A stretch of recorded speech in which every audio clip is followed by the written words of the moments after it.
தலைப்புனா அன்பும் அறமும். சரி, என்ன தலைப்பு? அன்பும் அறம்பும். அறம், அரண் கிடையாது, அறம். அறையும், சரிங்களா? அறையின் கிடையாது, அறம், சரிங்களா?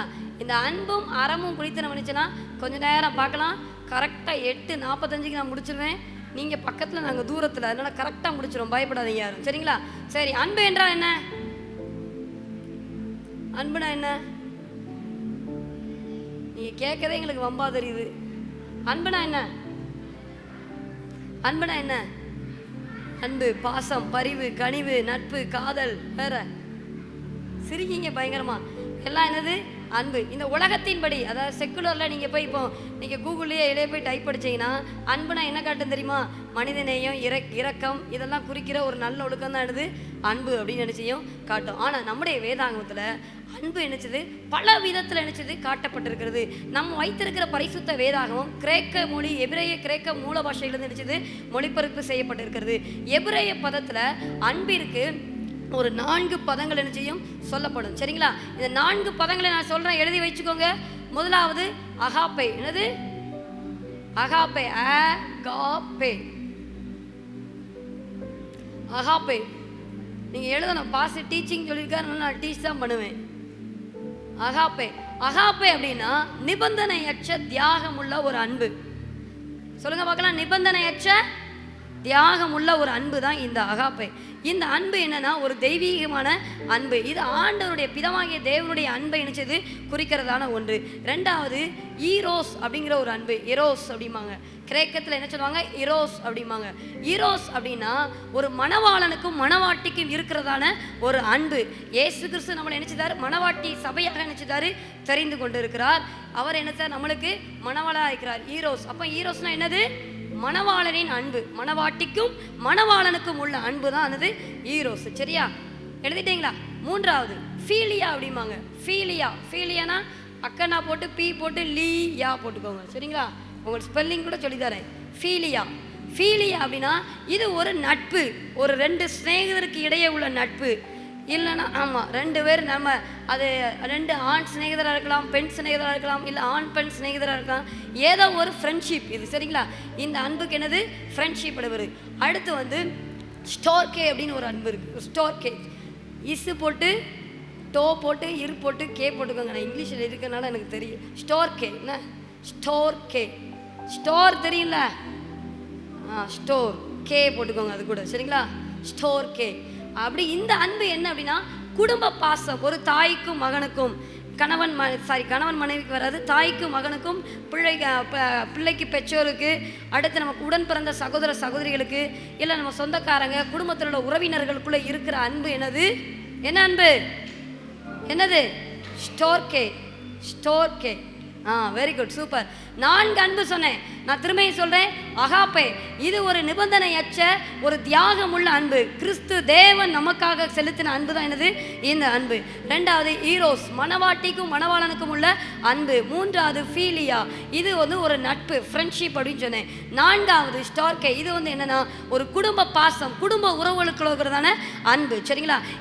இந்த பதங்கள் தான் இந்த வேதாகமத்தில் அந்த 4 பதங்கள் என்னது பயன்படுத்தப்பட்டிருக்கிறது. நம்ம கிரேக்க பைபிள் எடுத்து பார்த்தீங்கன்னா நான் சொல்ற அந்த 4 பதங்கள் அதில் நிச்சயம் குறிப்பிடப்பட்டிருக்கும், சரிங்களா? இப்போ நம்ம ஆண்டவருடைய அன்பை பொறுத்து நம்ம நிச்சயம் பார்க்கலாம். நான் முதல்ல சொன்னேன் அகாப்பே அப்படிங்கிறது தேவனுடைய நிபந்தனையற்றனா ஒரு அன்கண்டிஷனல் லவ், தியாகம் பண்ணுகிற ஒரு அன்பு.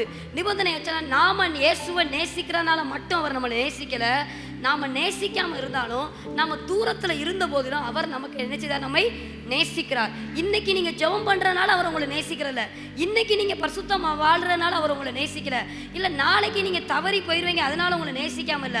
அவர் என்றென்றைக்கும் மாறாத நிபந்தனையற்ற ஒரு அன்பை கொண்டவர் தான் யாரு? நம்முடைய பிதாவாகிய தேவன். அது ஒரு தியாகம் உள்ள அன்பு. அதனாலதான் அவர் நினைச்சதாரு, சொந்த குமாரனை நமக்காக நினைச்சதாரு, அனுப்பினாரு. அது போல அது பரிசுத்தம் உள்ள அன்பு. பிதாவாகிய தேவனிடத்துல என்ன அன்பு இருக்குது? பரிசுத்தம் உள்ள அன்பு.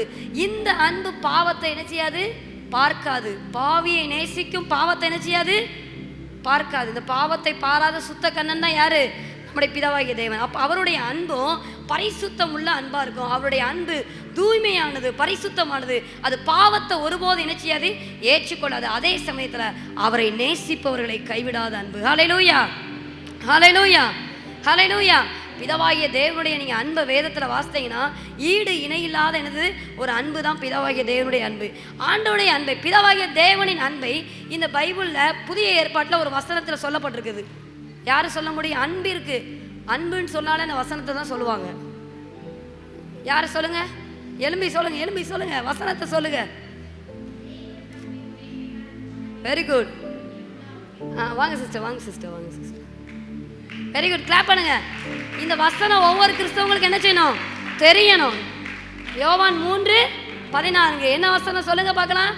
தேவன் தம்முடைய ஒரே பேரான குமாரனை விசுவாசிக்கிற எவனோ அவன் கெட்டு போகாமல் நித்திய ஜீவனை அடையும்படி அவரை தந்தருடைய இவ்வளவாய் உலகத்தை நினைச்சுதார் அன்பு கூர்ந்தார். அப்ப ஆண்டவருடைய அன்கண்டிஷனல் லவ் இதுதான். இதுதான் என்னது? ஒரு சாக்ரிஃபைஸ் லவ். இதுதான் ஆண்டவர் நமக்காக தியாகம் பண்ணி நினைச்சாரு, தம்முடைய குமாரனையே நினைச்சாரு கொடுத்தார். அந்த பிதாவாகிய தேவனுடைய அன்பை நீங்க ஆதியாகமத்துல இருந்தே நீங்க என்ன செய்யலாம் பார்த்துக்கிட்டே வந்தீங்கன்னா, இஸ்ரவேல் ஜனங்கள் எவ்வளவோ தவறுகள் செஞ்சாலும் ஆனாலும் அவர் நினைச்சாரு ஒரு நாள் அந்த ஜனங்களை நினைச்சல கைவிடவே இல்லை. ஏன் அப்படின்னா அவருடைய அன்பு எப்படி? நிபந்தனையற்ற அன்பு. அவர்கள் இஸ்ரவேல் ஜனங்கள் செய்யாத பாவம் கிடையாது, அத்தனை பாவத்தை செஞ்சாங்க. ஆனா தேவன் அவர்களை நினைச்சாரு நேசித்தார், அவர்கள் மேல நினைச்சாரு அன்பு கூர்ந்தார். தகப்பனை போல அவர்கள் நினைச்சாரு சுமந்து கொண்டு வந்தேன் நினைச்சதாரு பிதாவாகிய தேவன் சொல்றாரு. அப்படிப்பட்டதான ஒரு ஈடு இணையில்லாத அன்பு தான் பிதாவாகிய தேவனின் அன்பு. இயேசு கிறிஸ்துவின் அன்பு எப்படி? ரோமர் 5:8 வாசிங்க. ரோமர் 5:8. நாம் பாவிகளா இருக்கையில் கிறிஸ்து நமக்காக மரித்ததினாலே தேவன் நம்மேல் வைத்த தமது அன்பை விளங்க பண்ணுகிறார். ஆமென், ஹல்லேலூயா, ஹல்லேலூயா. நாம் பாவிகளா இருக்கையில் நினைச்சாரு அவரு நம்மேல் அன்பு கூர்ந்தார். நம்ம நீதிமானா இருக்கும்போது அன்பு கூர்ந்தாரா? இல்ல. நாம் தகுதியற்றவர்களாய் பாவியாக இருக்கும்போது தேவன் நம்மிடத்துல நினைச்சாரு அன்பு கூர்ந்தார். அதனாலதான் நினைச்சாரு அவர் நமக்காக நினைச்சாரு மரித்தார். அதான் பவுல் சொல்றார், நீதிமானுக்காக ஒருவர் மரிக்க என்ன செய்வான்? துணிவான். ஆனா பாவிகளுக்காக யாராவது மரிக்க துணிய முடியுமா? ஆனா இயேசு கிறிஸ்து நமக்காக நினைச்சாரு மரித்தார். அந்த அகில உலகத்தின் மொத்த பாவத்தை சுமந்து நினைச்சாரு தீர்த்தார். இனி வரப்போறவங்க செய்ய போகிற பாவங்கள், இனி இந்த உலகத்துல பிறக்கிற குழந்தைகளோட பாவங்கள், இதுவரைக்கும் செஞ்ச பாவங்கள், இப்போ செஞ்சு கொண்டிருக்கிற அத்தனை பாவத்தையும் சிலுவையில நினைச்சாரு அவர் தன்னுடைய சொந்த சரீரத்துல ஒரு சொட்டு ரத்தம் கூட இல்லாம நமக்காக நினைச்சாரு அந்த விலையேறப்பட்ட ரத்தத்தை சிந்தினார். ஹல்லேலூயா. அதுதான் குமாரனாகிய இயேசு கிறிஸ்துவின் அன்பு. எபேசியர் 2:8 நீங்க வாசித்து பார்த்தீங்கன்னா, அக்கிரமங்களான பாவங்களால மரித்துரை இருந்த நம்மளை கிறிஸ்துவோட கூட அவர் நினைச்சாரு உயிர்ப்பித்தார் அப்படிங்கிறது. 8ஆம் வசனத்தை நீ வாசித்து பார்த்தீங்கன்னா, கிருபையினாலே விசுவாசத்தை கொண்டு ரட்சிக்கப்பட்டீர்கள், இது உங்களால உண்டானது அல்ல, இது தேவனுடைய ஈவு. இதுதான் குமாரனுடைய அன்பு. பரிசுத்த ஆவியானுடைய அன்பு எப்படி? ரோமர் 8:26 வாசிங்க. ரோமர் 8:26 சீக்கிரம் வாசிங்க. ரோமர் 8:26 பரிசுத்த ஆவியானுடைய அன்பு எப்படி? அந்தபடியே ஆவியானவரும் நமது பலவீனங்களில் நமக்கு உதவி செய்கிறார்.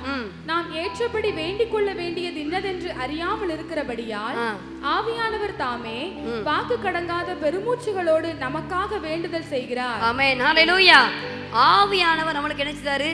உதவி செய்கிறவராய் இருக்கிறார். அவர் நம்மளை தேற்றுகிறவராய் இருக்கிறார். He is a good comforter and a good helper. அவர் நம்மளுக்கு நினைச்சாரு உதவி செய்கிறவர், தேற்றுகிறவர், நம்மை ஆற்றுகிறவர். நாம வாக்கடங்கா பெருமூச்சோடு நம்மளுக்காக நினைச்சாரு வேண்டுதல் செய்கிறார். வாக்கடங்கா பெருமூச்சோடு வேண்டுதல் செய்கிறனா என்னது? வாக்கடங்கா பெருமூச்சோடு வேண்டுதல் செய்கிறனா என்னது? சில நேரத்தில் நீங்க தேவ சமூகத்துல போய் உட்கார்ந்துருப்பீங்க, ஜெபித்து கொண்டே இருப்பீங்க. நம்மளை அறியாமே அழுக என்ன செஞ்சிடும், வந்து கொண்டே இருக்கு. ஆனால் வார்த்தைகள் என்ன செய்யாது, வெளிப்படாது. இதுதான் ஆவியானவர் நமக்காக வாக்கடங்கா பெருமூச்சோடு வேண்டுதல் செய்கிறது. பரிசுத்த ஆவியானுடைய அன்பு என்னது, இப்படிப்பட்டதா இருக்கிறது. நான் 3 பேருடைய அன்பையும் சொன்னேன். பிதாவாகிய தேவனுடைய அன்பையும் சொன்னேன், குமாரனாகிய அன்பையும் பரிசுத்த ஆவியானுடைய அன்பையும் நம்ம செய்தோம் பார்த்தோம். இந்த 3மே ஒரு தெய்வீக அன்பு, சுயநலம் இல்லாத தன்னலமற்ற நமக்காக தியாகம் பண்ண ஒரு அன்பு. அவர் 3இல் ஒன்றானவர், ஒன்றில் என்னது மூன்றானவர் நம்முடைய தேவன். ஹல்லேலூயா, ஹல்லேலூயா. உபாகமம் 1:31 வாசிங்க. அங்க நீங்க வாசித்து பார்த்தீங்கன்னா தகப்பனின் அன்பு. ஆண்டவர் நம்மளை தகப்பனை போல நினைச்சாரு, தோளில சுமந்து கொண்டு வந்தேன்னு சொல்றாரு. உபாகமம் 1:31 வாசிங்க. உபாகமம் 1:31. ஒரு மனிதன் தன் பிள்ளையை சுமந்து கொண்டு போவது போல நீங்கள் இவ்விடத்திற்கு வருகிற வரைக்கும் நடந்து வந்த வழிகள் எல்லாவற்றிலும் உங்கள் தேவனாகிய கர்த்தர் உங்களை சுமந்து கொண்டு வந்ததை கண்டீர்களே. பாருங்க, ஆண்டவர் நினைச்சதாரா, ஒரு மனிதன் தன் பிள்ளையை சுமந்து கொண்டு போல நினைச்சதாரா, ஆண்டவர் சுமந்து கொண்டு உங்களை வந்தேன் அப்படிங்காரு. அப்ப அவ்வளோ பெரிதான ஒரு தகப்பனுடைய இருதயத்தை கொண்டிருக்கிறதா நம்முடைய ஆண்டவர். இந்த உலகத்துல இருக்க தாய் தகப்பன் கூட நம்மளால நம்ம பிள்ளைங்களை 1 வயசு வரைக்கும் தூக்க முடியல, 2 வயசு வரைக்கும் தூக்க முடியும். அதுக்கு மேல என்ன செய்வோம், நடந்து வா, நடக்க பழகணுனே நடந்து வான்னு சொல்ல ஆரம்பிச்சா. ஆனா அவர் தகப்பனை போல தோளில் நினைச்சதாரா தூக்கி கொண்டு வந்தார். அதுதான் ஒரு தகப்பனுடைய இருதயம். நீங்க உபாகமம் 32:10-12 வரைக்கும் வாசித்து பார்த்தீங்கன்னா அதுல அழகாக சொல்லப்பட்டு இருக்கிறது. வாசிங்க பார்க்கலாம். உபாகமம் 32ஆம் அதிகாரம் 10-12 வரைக்கும் வனாந்தர பாதையிலே தம் ஜனங்களை எப்படி நடத்தி கொண்டு வந்தார் எப்படி அப்படிங்கிறது அந்த வசனத்துல குறிப்பிடப்பட்டு இருக்கிறது. பாழான நிலத்திலும் ஊளையிடுதலுள்ள வெறுமையான அவாந்திர வெளியிலும் அவர் அவனை கண்டுபிடித்தார், அவனை நடத்தினார், அவனை உணர்த்தினார், அவனை தமது கண்மணியை போல காத்தருளினார். கழுகு தன் கூட்டை களைத்து தன் குஞ்சுகளின் மேல் அசைவாடி தன் செட்டைகளை விரித்து அவைகளை எடுத்து அவைகளை தன் செட்டைகளின் மேல் சுமந்து கொண்டு போகிறது போல கர்த்தர் ஒருவரே அவனை வழி நடத்தினார், அந்நிய தேவன் அவரோடே இருந்ததில்லை. பாருங்க, ஆண்டவர் ஒருவரை அவரை நினைச்சதாரா வழி நடத்தினார், அந்நிய தேவர்கள் அவரோட நினைச்சத இருந்ததில்லை. இதுதான் ஒரு தகப்பனுடைய இருதயம், தகப்பனின் அன்பு. இயேசு கிறிஸ்து நம்மளுக்கு எப்படி இருக்கிறாரு, தகப்பனை போல இருக்கிறார். இங்க வனாந்தரத்துல இஸ்ரவேல் ஜனங்களை அப்படிதான் ஆண்டவர் நினைச்சாரு, நடத்தி கொண்டு வந்தார். இந்த ஆண்டவர் விசுவாசிக்கிற நம்மளையும் ஒவ்வொரு சூழ்நிலையும் அவர் தகப்பனை போலதான் நினைச்சாரு நடத்துகிறார். உலகமே நம்மளை புரிந்து கொள்ள முடியாத நேரத்திலையும் அவர் நம்மை நன்றாக புரிந்து கொள்கிறார். ஹல்லேலூயா, ஹல்லேலூயா. அவர் நம்மளை புரிந்து கொண்டு எங்க தூக்கணுமோ அங்க தூக்குவாரு. எங்க நீ நட, நீ விழு, நான் உன்னை வந்து தூக்குறேன். நமக்கு சின்ன பிள்ளைங்களை எப்படி 1 வயசு ஆனவனை நடக்க விட்டு வேடிக்கை பார்ப்போமோ அதே நேரத்தில் சில சமயங்களில் ஆண்டவர் நம்மளுக்கு தகப்பனை போல நீ நட நம்மளை முன்னாடி விட்டு பின்னாடி இருந்து பார்த்துட்டே இருப்பார். நம்ம தவறும் போது ஓடி வந்து எழுச்சுவார், கை தூக்குவார். ஒரு நாள் நம்முடைய தேவன் நம்மளை நினைச்ச மாட்டாரு, விழ அனுமதிக்கவே மாட்டார். ஹல்லேலூயா, ஹல்லேலூயா. அதுதான் ஒரு தகப்பனின் எனது இருதயமா இருக்கிறது. நீங்க லூக்கா 15ஆம் அதிகாரத்துல நீங்க வாசித்து பார்த்தீங்கன்னா அந்த சம்பவம் நம்ம எல்லாருக்குமே தெரியும். அங்க ஒரு தகப்பனின் இருதயத்தை பத்தி சொல்லப்பட்டிருக்கிறது. இளையகுமாரன் தன் தகப்பனிடத்தில் ஆஸ்திகளை பிரித்து கொண்டு தூர தேசத்துக்கு போய்விட்டான். அவன் நினைச்சு நான் தகப்பனை மறந்து தூர தேசத்துக்கு போய்விட்டான். ஆனா அங்க அவன் கஷ்டப்படும் போது யாரை முதலாவது நினைத்தான், தன் தகப்பனை நினைத்தான். நான் என் தகப்பன் வீட்டில் இருந்துதான் கூட அங்க இருக்கிற வேலைக்காரருக்கு கிடைக்கிற ஆகாரம் கூட நினைச்சல எனக்கு கிடைக்கலையேன்னு சொல்லி தகப்பனத்துல வந்து தகப்பனை பரத்துக்கு விரோதமாய் உமக்கு விரோதமாய் நான் நினைச்சிட்டேன், பாவம் செய்தேன் அப்படிங்கிறான். அப்படி சொன்ன மாத்திரத்தில் அதற்கு முன்னதாகவே அவன் தூரத்தில் வருகிறதை கண்டு அவனுடைய தகப்பன் அவனை நினைச்சதாராம் கட்டி அணைத்து கொண்டார் அப்படின்னு வசனம் சொல்லுது. இதுதான் ஒரு தகப்பனுடைய இருதயம். நீங்க வாசித்து பார்த்தீங்கன்னா லூக்கா 15ஆம் அதிகாரம் 20வது வசனம் வாசிங்க. லூக்கா 15:20 புறப்பட்டு தன் தகப்பனிடத்தில் வந்தான். அவன் தூரத்தில் வரும்போதே அவனுடைய தகப்பன் அவனை கண்டு மனதுருகி ஓடி அவன் கழுத்தை கட்டி கொண்டு அவனை முத்தம் செய்தான். போதும் பாருங்க, அவன் தகப்பன் அவன் தூரத்துல வருவதை கண்டார். முதல்ல நினைச்சாரு, கண்டார். இன்றைக்கு உலகத்தால மறக்கப்பட்டு வெறுக்கப்பட்டு இருந்த சூழ்நிலையும் யார் நம்மளை கண்டார், கர்த்தர் நம்மளை நினைச்சாரு, கண்டார். அதுதான் தேவனுடைய உன்னத அன்பு. அவர் நம்மை நினைச்சதாரு, மனதுருகினார். அவன் தன் பையன் வந்த உடனே நினைச்சான், கட்டி அணைத்து நினைச்சதாரா முத்தம் செய்தான். நீங்க யோசித்து பாருங்க, அந்த சம்பவத்தை நீங்க யோசித்து பாருங்க. அவங்க பையன் பசியோட பட்டினியோட வந்திருக்கிறான். அவன் ஒரு நல்ல ட்ரெஸ் கூட போட்டிருக்க மாட்டான், நல்லா சாப்பிட்ருக்கவே இல்லை வழியிலனா. அவன் எப்படி நல்ல ட்ரெஸ் பண்ணியிருப்பான், குளிச்சிருக்கிற மாட்டான், பண்ணி மேய்க்கிற இடத்துல இருந்து அவன் எப்படி இருந்திருப்பான், அவ்வளோ அலங்கோலமா இருந்திருப்பான். ஆனால் அவன் தகப்பனுக்கு என்னது, இவன் என்னுடைய குமாரன். அவன் நினைச்சான், மறித்தான், திரும்பவும் நினைச்சான் வந்துட்டான், என் பக்கத்தில் வந்தான், காணாமல் போனான், திரும்பவும் நினைச்சுதான் காணப்பட்டான்னு சொல்லி கட்டி நினைச்சாரு, அணைத்து கொண்டார். இன்னைக்கும் நம்ம ஆண்டவரை விட்டு தூரம் போய் பாவ சேற்றில் உழன்று கிடந்தாலும் நம்முடைய பாவத்தை எல்லாத்தையும் அவர் தூர தள்ளிட்டு என் மகனே என் மகளே என்று நினைச்சாரு, நம்ம நினைச்சாரு அணைத்து கொள்கிற ஒரு நல்ல தகப்பனா இருக்கிறார். இதுதான் ஒரு தகப்பனுடைய இருதயம். அப்ப ஆண்டவர் நம்மளுக்கு ஒரு நல்ல தகப்பனை போல நம்மிடத்தில் நினைச்சாரு அன்பு செலுத்துகிறாரு. அன்பின் சுவாபங்களை குறித்து நம்ம நினைச்சுதான் பார்க்கலாம். அன்பின் சுவாபங்கள் என்னது எல்லாருக்கும் தெரிந்ததா? 1 கொரிந்தியர் 13ஆம் அதிகாரத்துல 4-8 வரைக்கும் வசனத்துல பார்த்தீங்கன்னா அன்போட சுவாபங்கள் நினைச்சது சொல்லப்பட்டிருக்கு. வாசிக்கலாமா? 1 கொரிந்தியர் 13:4-8 வரைக்கும். அன்பு நீடிய சாந்தமும் தயவும் உள்ளது, அன்புக்கு பொறாமை இல்லை, அன்பு தன்னை புகழாது, இருமாப்பா இராது, அயோக்கியமானதை செய்யாது, தற்பொழிவை நாடாது, சினமடையாது, தீங்கு நினையாது, அநியாயத்தில் சந்தோஷப்படாமல் சத்தியத்தில் சந்தோஷப்படும், சகலத்தையும் தாங்கும், சகலத்தையும் விசுவாசிக்கும், சகலத்தையும் நம்பும், சகலத்தையும் சகிக்கும். அன்பு ஒரு காலம் ஒழியாது, தீர்க்க தரிசனங்களானாலும் ஒளிந்து போம், அந்நிய பாஷைகளானாலும் ஓய்ந்து போம். போதும் சிஸ்டர், போதும். பாருங்க, அன்புக்கு என்னதான் நீடிய சாந்தமும் தயவும் உள்ளது. அன்புக்கு என்ன இல்லை? பொறாமை இல்லை, தன்னை புகழாது, அது இருமாப்பா இராதுன்னு. இன்னைக்கு வாழ்ற கிறிஸ்தவ வாழ்க்கையில் அந்த அன்பு இருக்குதா? உங்க வாழ்க்கையில யோசித்து பார்த்துருக்கிறீங்களா? அந்த அன்பு இருக்குதா? இந்த அன்பு இருக்குதா? கணவன் திட்டும் போது இருமாப்பு அடையாம இருக்கிறோமா? மனைவி டென்ஷன் ஆக்கும் போது கோவப்படாம இருக்கிறோமா? சகலத்தையும் தாங்குறோமா? சகலத்தையும் சகிக்கிறோமா? எல்லாவற்றையும் நம்புறோமா? யோசித்து பாருங்க. இதுதான் அன்பின் என்னது? அன்போட சுவாபம். ஆமா, தேவனால பிறந்த எவனும் எப்படி பாவம் செய்யாம இருக்கிறானோ அதே போல தேவனுடைய சுவாபமாகி அந்த அன்பு நம்மகிட்ட என்ன செய்யணும்? வெளிப்பட வேண்டும். தேவன் நினைச்சாரு அன்பாகவே இருக்கிறார் அப்படின்னு நினைச்சது சொல்லப்பட்டிருக்கிறது. இப்போ ஆண்டோடைய அன்பு நம்மகிட்ட என்ன செய்யணும்? பிரதிபலிக்கிறவர்களாக இருக்க வேண்டும். அதுதான் இந்த 1 கொரிந்தியர் 13ஆம் அதிகாரத்தில் நினைச்சது சொல்லப்பட்டிருக்கிறது. அப்போ இந்த 1 கொரிந்தியர் 13 நீங்கள் வீட்டில் போய் வாசித்து பார்த்தீங்கன்னா அதில் அநேக காரியங்கள் இருக்கிறது. நம்முடைய வாழ்க்கையில் இதெல்லாம் நம்ம என்ன செய்யணும்? பிரதிபலிக்கணும். அதுக்காக தான் இப்படியெல்லாம் கூட்டம் வச்சு உங்களுக்கு டீச் பண்ணுறாங்க. இதெல்லாம் எதுக்கு? இதெல்லாம் நம்முடைய வாழ்க்கையில் என்ன செய்யணும்? நம்ம கற்றுக்கொள்ள வேண்டும் என்பதுதான் பிரதான கட்டளையாக. அன்புக்கு இத்தனை காரியம் இருந்தாலும் இயேசு கிறிஸ்து பிரதான கட்டளையாக 2 கொடுத்தார். அந்த பிரதான கட்டளை யாருக்கு தெரியும்? 2. இயேசு கிறிஸ்து கொடுத்த பிரதான கட்டளை என்னது? 2. உன் தேவனாகிய கர்த்தரிடத்தில் முழு இருதயத்தோடும் முழு பலத்தோடும் முழு ஆத்மாவோட என்ன செய்வாயாக? அன்பு கூறுவாயாக. இதற்கு ஒப்பான 2ஆம் கற்பனை என்னது? உன்னிடத்தில் அன்பு கூறுவதை போல பிறரிடத்திலே அன்பு கூறுவதா. இதுதான் என்னது? ராஜரீக பிரமாணம் அப்படின்னு நினைச்சாரு பவுல் சொல்றாரு. அப்போ இந்த அன்பு என்னச்சுன்னா நம்மகிட்ட இருக்கிற 2 வார்த்தை தான். பழைய ஏற்பாட்டில் ஆண்டவர் 10 கட்டளைகளை கொடுத்தாரு. இந்த 10 கட்டளைகளையும் சுருக்கி என்ன செஞ்சாரு? 2ஆ மாத்திட்டாரு. உன் தேவனாகிய கர்த்தரிடத்தில் அன்பு கூறு, உன்னிடத்தில் அன்பு கூட என்ன செய், பிறரிடத்தில் என்ன செய்வாங்க? அன்பு கூறுவாயாக அப்படின்னு. தேவனாகிய கர்த்தரிடத்தில் நம்ம என்ன செய்யணும்? அன்பு கூற வேண்டும். ஆண்டவரிடத்தில் அன்பு கூறுவதுனா என்னது? ஆண்டவரிடத்தில் அன்பு கூறுதல் என்றால் என்னது?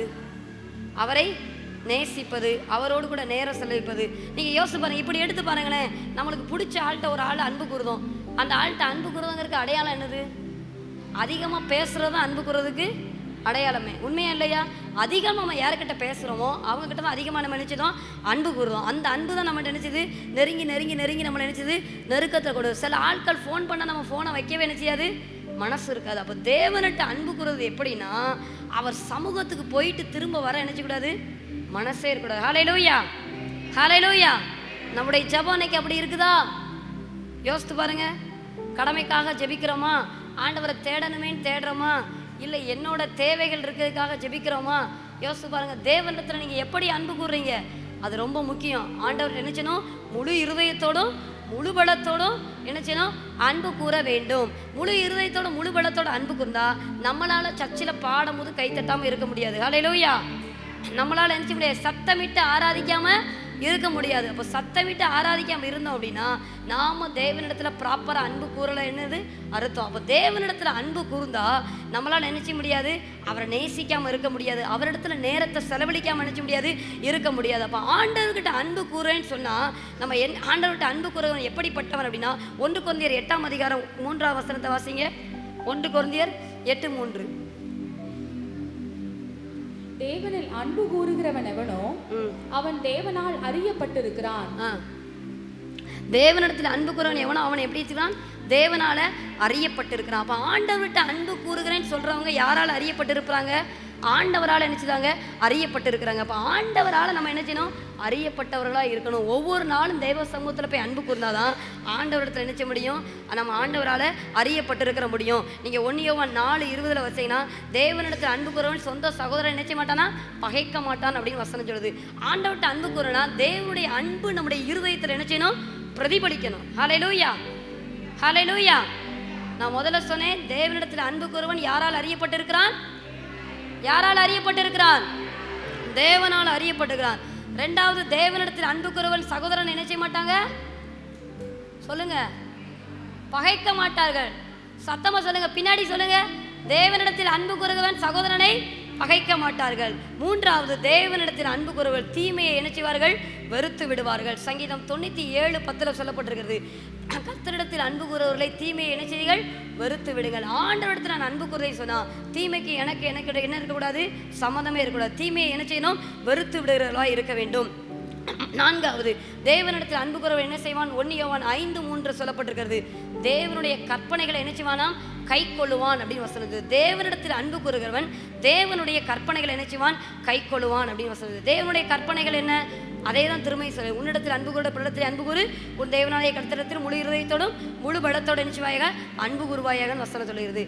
எல்லாரும் எடுத்துக்கோங்க, யாத்திராகம் 20ஆம் அதிகாரம் 3ஆம் வசனத்திலிருந்து நம்ம வாசிக்கலாம். தேவனிடத்தில் அன்பு கூறுகிறவன் என்ன செய்வான்? யாத்திராகமம் 20ஆம் அதிகாரம் 3ஆம் வசனம் வாசிங்க.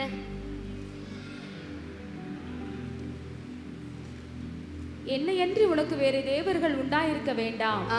மேலே வானத்திலும் கீழே பூமியிலும் பூமியின் கீழ் தண்ணீரிலும் உண்டாயிருக்கிறவைகளுக்கு ஒப்பான ஒரு சொரூபத்தை ஆகிலும் யாதொரு விக்கிரகத்தை ஆகிலும் நீ உனக்கு உண்டாக்க வேண்டாம். போதும். இங்க 10 கற்பனைகளை ஆண்டவர் கொடுத்திருக்கிறாரு. தேவனிடத்தில் அன்பு கூறுவன் கற்பனைகளை கை கொள்வான்னு சொன்னேன்.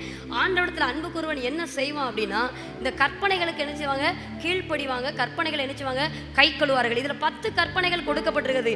இதுல முதல் 4, 2வது 6 அப்படின்னு நம்ம நினைச்சலாம் பிரித்து கொள்ளலாம். எழுதிக்கோங்க. முதல் 4னா தேவனிடத்தில் அன்பு கூறுதல். 2வது 6 என்னது? உன்னிடத்தில் அன்பு கூறுவது போல பிறரிடத்திலையும் அன்பு கூறுவது. சரிங்களா? முதல் 4 என்னது? முதல் 4 என்னது? 10 கற்பனை தெரியுமா? எல்லாருக்கும் 10 கற்பனை தெரியுமா? தெரியுமா? தெரியலன்னா யாத்திராகம் 20 இருக்கு, எடுத்து பார்த்துக்கோங்க. அதுல 2ஆ பிரிச்சுக்கோங்க. முதல் 4 தேவனை சார்ந்தது, மிச்சம் உள்ள 6 யாரை சார்ந்தது? நாம உன்னிடத்தில் அன்பு கூறுவது போல பிறரிடத்தில் அன்பு கூறுவாங்க, நம்மை சார்ந்தது. முதல் 4 என்ன சொல்லப்பட்டிருக்கிறது பார்த்தீங்கன்னா, யாத்திராகம் 20:3 சொல்லப்பட்டபடி விக்கிரகங்களுக்கு என்ன செய்ய மாட்டார்கள்? இடம் கொடு. என்னை அன்றி வேறொரு தெய்வம் உனக்கு என்ன செய்ய வேண்டாம்? உண்டாயிருக்க வேண்டாம். ஆண்டவர் மட்டும்தான் தேவன், அவரை தவிர எனக்கு யார் இல்லை? தெய்வம் இல்லை. ஆண்டவரையும் ஆராதிப்பேன், வேற ஒன்றையும் நான் போய் கும்பிடுவேன் அப்படின்னா அது என்னது? சரியான உறவு அல்ல. சரியாக நீங்க தேவனிடத்துல கம்யூனிகேட் பண்ணலன்னு அர்த்தம். அப்ப என்ன செய்யணும்? தேவனிடத்துல அன்பு கூர்ந்தீங்கன்னா அவரை அன்றி வேறொரு தெய்வம் நம்மளுக்கு என்ன செய்யக்கூடாது? உண்டாயிருக்க கூடாது. ஹல்லேலூயா, ஹல்லேலூயா. அவரை அன்றி நம்மளுக்கு வேற தெய்வம் என்ன செய்யக்கூடாது? உண்டாயிருக்க கூடாது. 2வது, அவருக்கு ஒப்பான சொரூபத்தையாக என்ன செய்யக்கூடாது? நம்ம என்ன செய்யக்கூடாது? உண்டாக்க கூடாது அப்படின்னு வசனம் சொல்லுது. ஆண்டவருக்கு ஒப்பாக எந்த சொரூபத்தையும் என்ன செய்யக்கூடாது? வைக்கக்கூடாது. யார் வீட்டில் இயேசுநாதர் போட்டோ இருக்குது? யார் வீட்டில் இயேசுநாதர் போட்டோ இருக்குது? கேலண்டர்ல இயேசுநாதர் இருக்காரா? இயேசுநாதர் படம் இருக்குதா உங்க வீட்டுல? தொங்க போட்டிருக்கீங்களா? இல்ல. Super, very good. அதை நம்ம நினைச்ச கூடாது. கேலண்டர்ல இருந்தா இருந்துட்டு போட்டோம். ஆனா அதுதான் தெய்வம் நம்ம நினைச்ச கூடாது. என்ன கூடாது? வணங்க கூடாது. பைபிள் தெளிவா சொல்லுது, ஆண்டவரிடத்துல அன்பு கூறவன் என்ன செய்யணுமா? அவருக்கு ஒப்பான சொரூபத்தை என்ன செய்யக்கூடாது? செய்யக்கூடாதுன்னு வசனம் சொல்லுது. ஆண்டவர் ரொம்ப எதிர்த்து நிற்கிறது விக்கிரக காரியங்களுக்கு தான் நினைச்சுவாரு, எதிர்த்து இருப்பா. அவரை நான் நேசிக்கிறேன், நான் உங்க பிள்ளை ஆண்டவரேன்னு சொல்லிட்டு அவசரமா நான் போறேன்னு சொல்லிட்டு இப்படி பண்ணிட்டு இப்படி தொட்டு கும்பிட்டு இதெல்லாம் ஆண்டவர் நினைச்ச மாட்டாரு. ஏனென்றால் அவர் சொல்றாரு, என்னுடைய கணத்தை நான் வேறொருக்கு நினைச்ச மாட்டேன் கொடுவேன்னு சொல்லு, என்னுடைய மகிமையை நான் வேறொருக்கும் கொடேன், நான் பிதாவானால் என் கணம் எங்கே அப்படின்னு ஆண்டவர் கேட்கிறார். அவர் ஒருவருக்கு தான் கணத்தை மகிமை என்ன செய்யணும்? செலுத்த வேண்டும். அதுதான் அப்போஸ்தலர் பவுல் சொல்றார், மேன்மை பாராட்டுகிறவன் யாரை குறித்து மேன்மை பாராட்ட வேண்டும்? கர்த்தரை குறித்து என்ன செய்யணும்? மேன்மை பாராட்ட வேண்டும். அப்ப ஆண்டவரிடத்தில் அன்பு கூறவங்க 2வது என்ன சொன்னேன்? அவருக்கு ஒப்பான சொரூபங்களை என்ன செய்யக்கூடாது? வணங்கக்கூடாது. 3வது, அவருடைய நாமத்தை வீணில என்ன செய்யக்கூடாது? வழங்கக்கூடாது. ஹல்லேலூயா. ஆண்டோடைய நாமத்தை வீணில வழங்குறது எப்படின்னா, நான் ஆண்டோடைய நாமத்தை வீணில வழங்கலையே நீங்க நினைக்கலாம். ஆனா நீங்கள் ஒவ்வொரு முறை தவறு செய்யும் போதும் தேவனுடைய நாமம் எங்கே வழங்கப்பட்டிருக்கிறது? வீணிலே வழங்கப்பட்டு கொண்டிருக்கிறது. ஹல்லேலூயா, ஹல்லேலூயா. என்னென்ன பாவம் செய்கிறீங்களோ, உங்கள் சகோதரனை பகைத்தாலும், பக்கத்து வீட்டில் சண்டை போட்டாலும், எதிர்த்த வீட்டில் சண்டை போட்டாலும், உங்களுக்கு கோபம் வந்தாலும், கசப்பு வந்தாலும், வைராக்கியம் வந்தாலும், வெறுப்பு வந்தாலும், எல்லாத்தையும் நீங்கள் சுமந்து கொண்டு இருந்தீங்கன்னா நீங்கள் தேவனுடைய நாமத்தை எங்கே வழங்குறீங்க? நீங்கள் உலகத்தில் பாருங்கள், யாரையாவது பற்றி எந்த மதத்தாரையும் பற்றி கேட்க மாட்டாங்க. எந்த தப்பு செஞ்சாலும் ஏன் இப்படி செஞ்சேன்னு கேட்க மாட்டாங்க. ஏன் இப்படி செஞ்ச கேட்டாலும் நிறுத்திடுவாங்க. ஆனால் நம்மளை பார்த்தா ஒரு கேள்வி கேட்பாங்க, நீங்கள்லாம் ஒரு கிறிஸ்தவனாக கேட்பாங்க. அப்போ கிறிஸ்துவின் குவாலிட்டி நம்மகிட்ட என்ன செய்யணும்? வெளிப்பட வேண்டும். என்ன வெளிப்படணும்? கிறிஸ்துவின் அவருடைய குணாதிசயங்கள் நம்மகிட்ட என்ன செய்யணும்? வெளிப்படணும். அவர் எவ்வளவு தரமிக்கவரோ அந்த தரம் நம்மகிட்ட என்ன செய்யணும்? வெளிப்பட வேண்டும். அப்போ தேவனுடைய நாமத்தை ஒரு நாள் நினைச்சக்கூடாது, வீணில வழங்குறவர்களாக இருக்கக்கூடாது. அதை ஆண்டவர் நினைச்சாரு, வெறுக்கிறாரு. 4வது, ஓய்வு நாளை பரிசுத்தமாக என்ன செய்யணும்? ஆசரிக்க வேண்டும். யாத்திராகம் 20ஆம் அதிகாரம் 8ஆம் வசனத்தில் சொல்லப்பட்டிருக்கிறது, ஓய்வு நாளை என்ன செய்யணும்? பரிசுத்தமாக ஆசரிக்க வேண்டும். ஓய்வு நாளை பரிசுத்தம் ஆசைங்க. அது என்னுடைய நாள். யாருடைய நாள்? கர்த்தருடைய நாள். அது மனமகிழ்ச்சி நாள். அந்த நாளை யாருக்கு நினைச்சக்கூடாது? கொடுக்கக்கூடாது. ஆனால் இன்னைக்கு உள்ள சபைகள் எப்படி போயிட்டு இருக்குன்னா, காலையில் ஒரு சர்வீஸ், மத்தியானம் ஒரு சர்வீஸ், காலையிலே 4 சர்வீஸ். சில சர்ச்சஸில் மொதல் சர்வீஸ்க்கு வராங்க, மொதல் சர்வீஸ் வந்துட்டு எங்கே போயிருந்தாங்க? வேலைக்கு போயிருந்தாங்க. 2வது வராங்க, 2வது வந்துட்டு வேலைக்கு போயிடுறாங்க. தேவனிடத்தில் எப்படி அன்பு கூறுகிறோம்? ஓய்வு நாளை பரிசுத்தமாக ஆசரிக்கிறோமா? யோசித்து பாருங்க உங்கள் வாழ்க்கையில். ஞாயிற்றுக்கிழமை ஆனால் என்ன செய்கிறோம்? ஆலயத்துக்கு வரோம், சர்ச்சை முடிச்சு போனோன்னு என்ன செய்யும்? பயங்கர ஒரு ரிலாக்ஸ் வந்துடும். இன்றைக்கி என்ன செஞ்சாச்சு? சர்ச்சுக்கு போயிட்டு வந்தாச்சு, சாப்பிட்டாச்சு, தூங்கியாச்சு. சுவிசேஷ கூட்டத்துக்கு போனாலும் அவருக்கு செலக்டட் பீப்புள் ஒரு 20 பேர் இருப்பாங்க, 10 பேர் இருப்பாங்க. எப்போ கூப்பிட்டாலும் போகிறதுக்கு அவங்க போவாங்க. எனக்கு இதுக்கு என்ன அப்படி நம்ம நினச்சதும் வீட்டில் உட்காந்துக்கிடுவோம். இன்றைக்கோட கிறிஸ்தவத்தோட நிலைமை என்னச்சுது? அப்படி தான் இருக்கிறது. ஆனால் அப்படி அல்ல. ஓய்வு நாளை என்ன செய்ய வேண்டும்? பரிசுத்தமாக ஆசரிக்க வேண்டும். அவருக்கு கொடுக்க வேண்டிய கணத்தை என்ன செய்யணும்? கர்த்தருக்கு கொடுக்கணும். நீங்கள் ஏசாயால வாஸ்து பார்த்தீங்கன்னா இருக்குது, அவருடைய மனமகிழ்ச்சி நாள், அவருடைய ஓய்வு நாளை பரிசுத்தமாக நம்ம ஆசரிக்கும் போது அவனை பூமியின் உயர்ந்த ஸ்தானங்களில் உட்கார வைப்பேன் என்று சொல்ல. ஹல்லேலூயா, ஹல்லேலூயா. உங்களை என்னையும் கர்த்தர் ஆசீர்வதிக்கணும்னா அவருடைய ஓய்வு நாளை நம்ம என்ன செய்யணும்? பரிசுத்தமாய் ஆசரிக்க வேண்டும். சொந்த பேச்சை பேசக்கூடாதுன்னு வசனம் சொல்லுது. இன்றைக்கி நம்ம சொந்த பேச்செல்லாம் நம்மளால் பேசாமல் இருக்க முடியாது. சொந்த வேலையை செய்யாமல் நினைச்ச முடியாது, இருக்க முடியாது.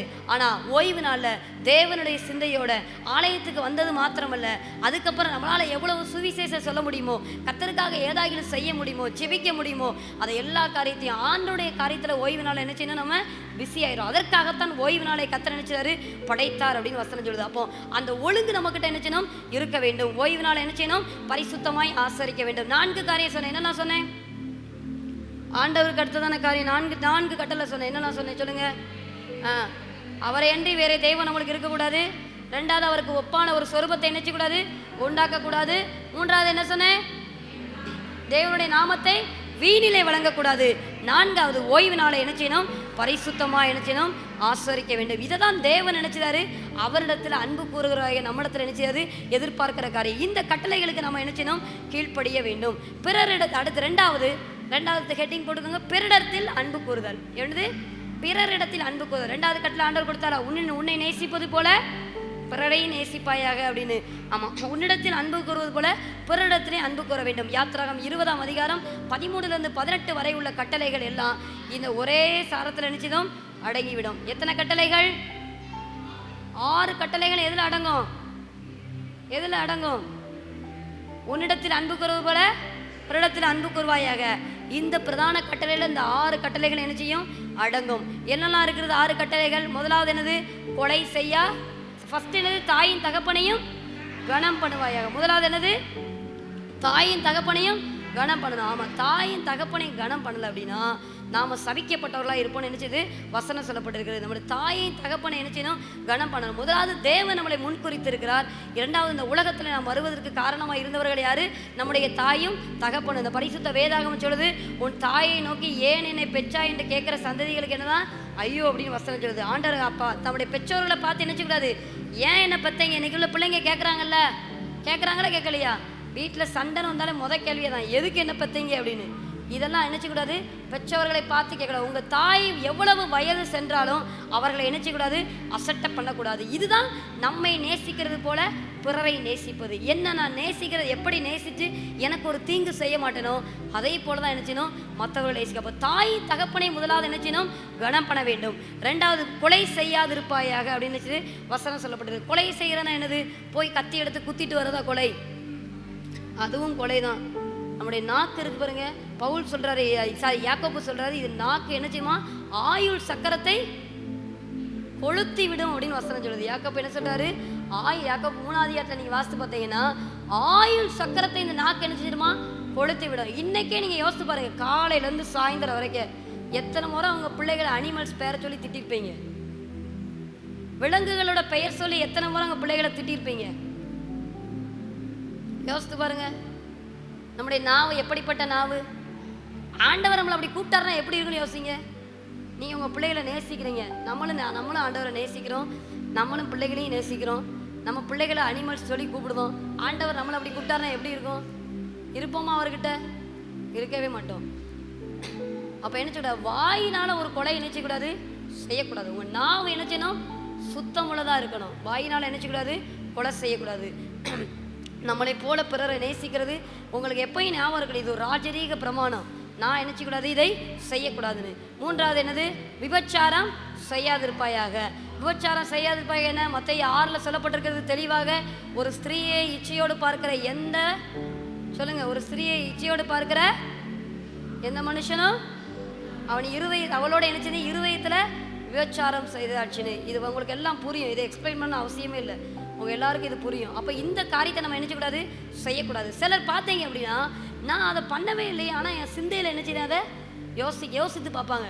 இப்படி நடந்தால் எப்படி இருக்கும், நான் அப்படி அவர்களோடு இருந்தால் எப்படி இருக்கும் அப்படின்னு பல வாலிபர்களும் யோசிப்பாங்க, வயதானவர்கள் நினைச்சுதாங்க யோசிப்பாங்க. இந்த சிந்தையே நினைச்சது ஒரு பெரிய பாவம். அதிலே என்ன செஞ்சீங்க? நீங்கள் செய்ததா நினைச்சது பைபிள் சொல்லுது. நான் சொல்றது அது நினைச்சது பைபிள் சொல்லுது. அப்போ விபச்சாரம் நினைச்சக்கூடாது, செய்யக்கூடாது. சிந்தையில் பாவம் நினைச்சக்கூடாது, இருக்கக்கூடாது. அடுத்து களவு செய்யக்கூடாது. என்ன செய்யக்கூடாது? களவு செய்யக்கூடாது. ஆமாம், திருடக்கூடாது. நம்ம மேக்சிமம் இருக்க மாட்டோம், ஆனால் சில நேரத்தில் நம்மளுக்கு பிடிச்ச பொருள், ஆலயத்திலே சாப்பாடு போடுறாங்கன்னு வச்சுக்கோங்களேன், பாஸ்டர் 10 மல்லித்தூள் வாங்கி வச்சுருக்காரு, 10 பாக்கெட்டில் 9 பாக்கெட்டை உள்ளே தட்டியாச்சு, ஒரு பாக்கெட் மிச்சம் இருக்குது. யார் கேட்க போகிறா? சர்ச்சில் உள்ளது தானே, நான் தானே இப்படி காலையிலேருந்து சாப்பாடு செஞ்சுட்ருக்கேன், அள்ளி போட்டு போவோம் அப்படின்னு நினச்சக்கூடாது. எடுத்துகிட்டு போ. இது என்னது? திருட்டு. என்னது?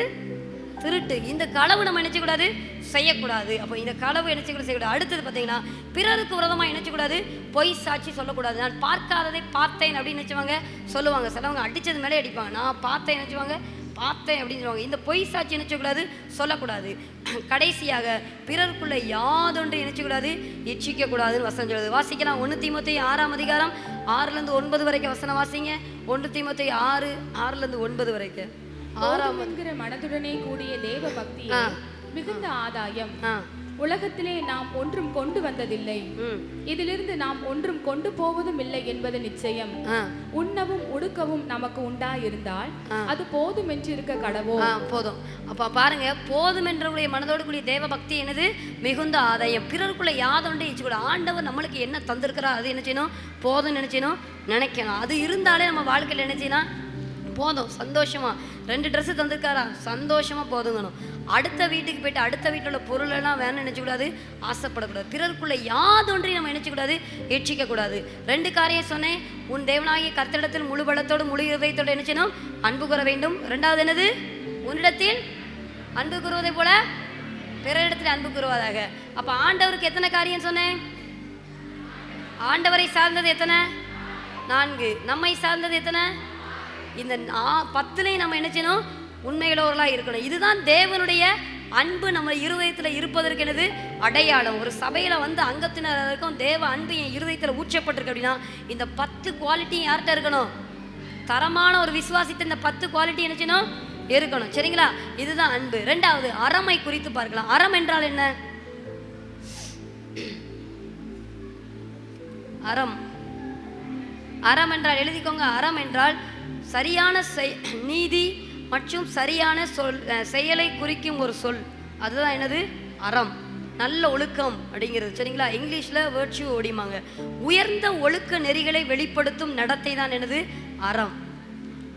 உயர்ந்த ஒழுக்க நெறிகளை வெளிப்படுத்தும் நடத்தை தான் அறம். இது என்னதான்? ஒரு குட் குவாலிட்டி, நல்ல பண்புகள், நற்பழக்க வழக்கங்கள், நல்ல பிஹேவியர்ஸ், இதெல்லாம் இருக்கிறதா என்னது? அறம், சரிங்களா? சொல்ல நம்ம ஊர் பாஷையில் சொன்னால் ஒழுக்கம். என்னது? ஒழுக்கம், சரிங்களா? இந்த வேதாகமத்தை நீங்கள் எடுத்துக்கொண்டீங்கன்னா ஆண்டவர் இந்த வேதாகமத்தில் 613 கட்டளைகள் கொடுத்துருக்காரு. எத்தனை கட்டளைகள்? எத்தனை கட்டளைகள் கொடுத்துருக்கிறாரு? 613. சத்தமா சொல்லுங்க. 613 கட்டளைகள் கொடுத்து, கட்டளைகள்னா சட்டங்கள், இதை செய்யணும் இதை செய்யக்கூடாதுன்னு நினைச்சிட்டாரு. 613 சட்டங்கள் இந்த முழு வேதாகமத்தில் நம்மளுக்கு நினைச்சது கொடுக்கப்பட்டிருக்கு. ஆனால் நம்மளுக்கு தெரிஞ்சது 10 கட்டளை தான் என்ன செய்யும் தெரியும். அவருடைய கற்பனை கட்டளை தான் தெரியுமே தவிர இந்த 613 சட்டங்கள் எல்லாருக்கும் தெரியுமா? தெரியாது. இது எல்லாம் எங்கே இருக்குன்னா அந்த முழு வேதாகமத்தில் நினைச்சது கொடுக்கப்பட்டிருக்கிறது. இதில் பார்த்தீங்கன்னா 248 சட்டங்கள் நேர்மறையான சட்டங்கள், அதாவது இதை செய்யி அப்படின்னு சொல்கிற சட்டம். 248 சட்டங்கள் இதை செய்ய அப்படின்னு சொல்லுகிற நேர்மறையான சட்டங்கள். மிச்சம் 365 எதிர்மறையான சட்டங்கள், இதை செய்யக்கூடாது. 365 சட்டங்கள் எப்படிப்பட்ட சட்டங்கள்? எதிர்மறையான சட்டங்கள். 613 சட்டங்களை சொன்னேன், அதில் 248 செய்யக்கூடிய சட்டங்கள், 365 இதை செய்யாத அப்படின்னு ஆண்டவர் சொன்ன சட்டங்கள். இந்த 600 இதில் இருக்க பைபிளில் இருக்கிற 10 கட்டளைகள் சொன்னேன்ல, அதில் 3 கட்டளைகளையும் ஒரே நேரத்தில் ஒரு மனுஷன் அதை அத்தனை 3ஐயும் என்ன செஞ்சான்? கீழ்ப்படியாமல் போயிட்டான். அது யாருன்னு சொல்லுங்க பார்க்கலாம். 10 கட்டளைகள் சொன்னேன்ல, அதில் 3 கட்டளைகளுக்கு ஒரே நேரத்தில் ஒரு தேவ மனிதன் அந்த 3 கட்டளைகளுக்கு கீழ்ப்படியாமல் போனான். அவன் யார்? அவன் யார் தெரியுதா?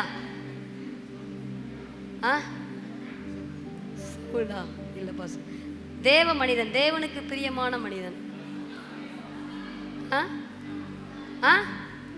சிம்சோன், சவுல், வேற பவுல், ஆபிரகாம், ஈசாக்கு, யாக்கோபு.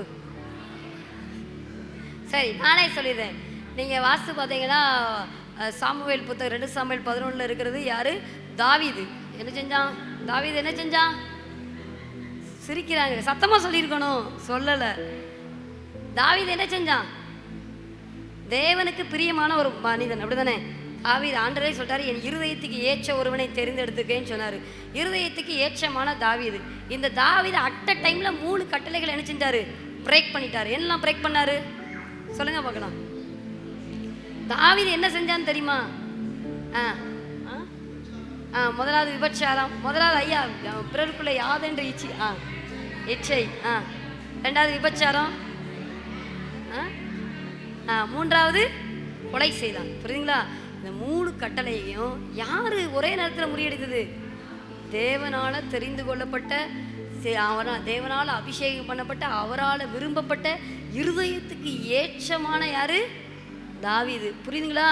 மனிதனுடைய வீழ்ச்சிங்கிறது ரொம்ப முக்கியம். நம்ம எந்த இடத்துல வீழ்ந்து போவோம் நம்மளுக்கு என்ன செய்யாது?